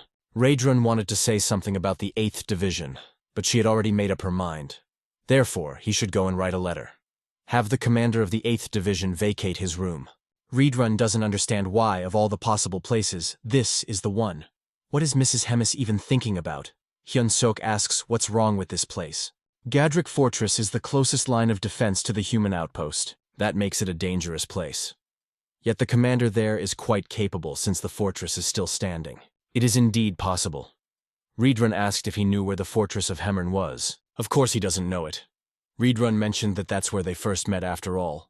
As this guy already knows, they lost the fortress and had to retreat quite far. Grath was the commander of the 8th Division at the time, so they managed to escape the wrath of Lady Hemis. In the midst of all this chaos, he continued to defend Fortress Gadrik as his home. So he's more likely to defend his home than another. It's pretty hard to tell. It's unclear if he was defending it, or just using another ruse. Fortress Gadrik. What an arrogant bastard that bastard is. It was about Reborn, commander of the 8th Division of the Demon King's army, Grath. He wants Grath to give his fortress to the commander of the 3rd Corps. What's that old witch Hemis up to? Either way, he has no choice, and he'd like to take a little more for himself. Grath, the commander of the 8th Division of the 3rd Corps of the Demon King's army, gave his name. This was the first time since the battalion commander selection tournament. What was it this time? Grath wanted to make an offer. The Holy Throne. First Sir Giffen, and now Andrew had failed as well. Orvin had faith in him. Could it be Choi Hyung-seok's work again? It really is. He's showing unprecedented growth. That's pretty bad. It's really bad. The Cardinal asked His Holiness about dealing with Choi Hyung-seok later. In the meantime, resolve the conflict with the Drasen Empire. The boy's stature may be unprecedented, but it's just one person. If Choi Hyun-seok were an ordinary person, Orvin wouldn't even talk about him. But this man is a hero. The Cardinal is only talking about him so lightheartedly because he knows almost nothing about heroes. It was too frivolous of him. It needs to be ripped out by the root before it has time to grow and consume everything around it. Orvin asked if there was any news from the spy. It's just been delivered. He offers to help deal with the Red Nightmare, the Devourer, and Choi Hyun-seok all at once. Orvin inquired, and how exactly? The third corps is going to move into Godric Fortress, and that's where their new base will be. The plan is probably related to that. Those are definitely interesting suggestions. However, why didn't the Cardinal tell this important information from the beginning? In return for cooperation, Grath demands 10,000 casualties, the return of several fortresses, and a non-aggression pact for 5 years. He didn't report the painting right away, because these conditions seemed excessive to him. Orvin inquired as to the reason for his decision. He had heard that due to internal conflicts in the Demon King's army, the position of commander of the Second Corps had become vacant. It was likely that Grath was aiming for that post and wanted to take advantage of the differences between Hemis and the Demon King. 10,000 casualties and recaptured territory is quite an achievement. The fortress was understandable, but the number of innocent souls was too much. Apparently, he had decided that their citizens were like common cattle. Orvin ordered the deal to be approved. He clearly hadn't expected such a cruel decision from His Holiness. They had a rare chance to get rid of 3 threats at once, and put a spy in one of the key positions in the demon army. For such an opportunity, he is willing to sacrifice not only 10,000, but even 100, or even 1,000,000. However, this time they should prepare more thoroughly. They cannot afford another failure. Orvin has ordered the legends from all regions to be summoned. This will be the final battle.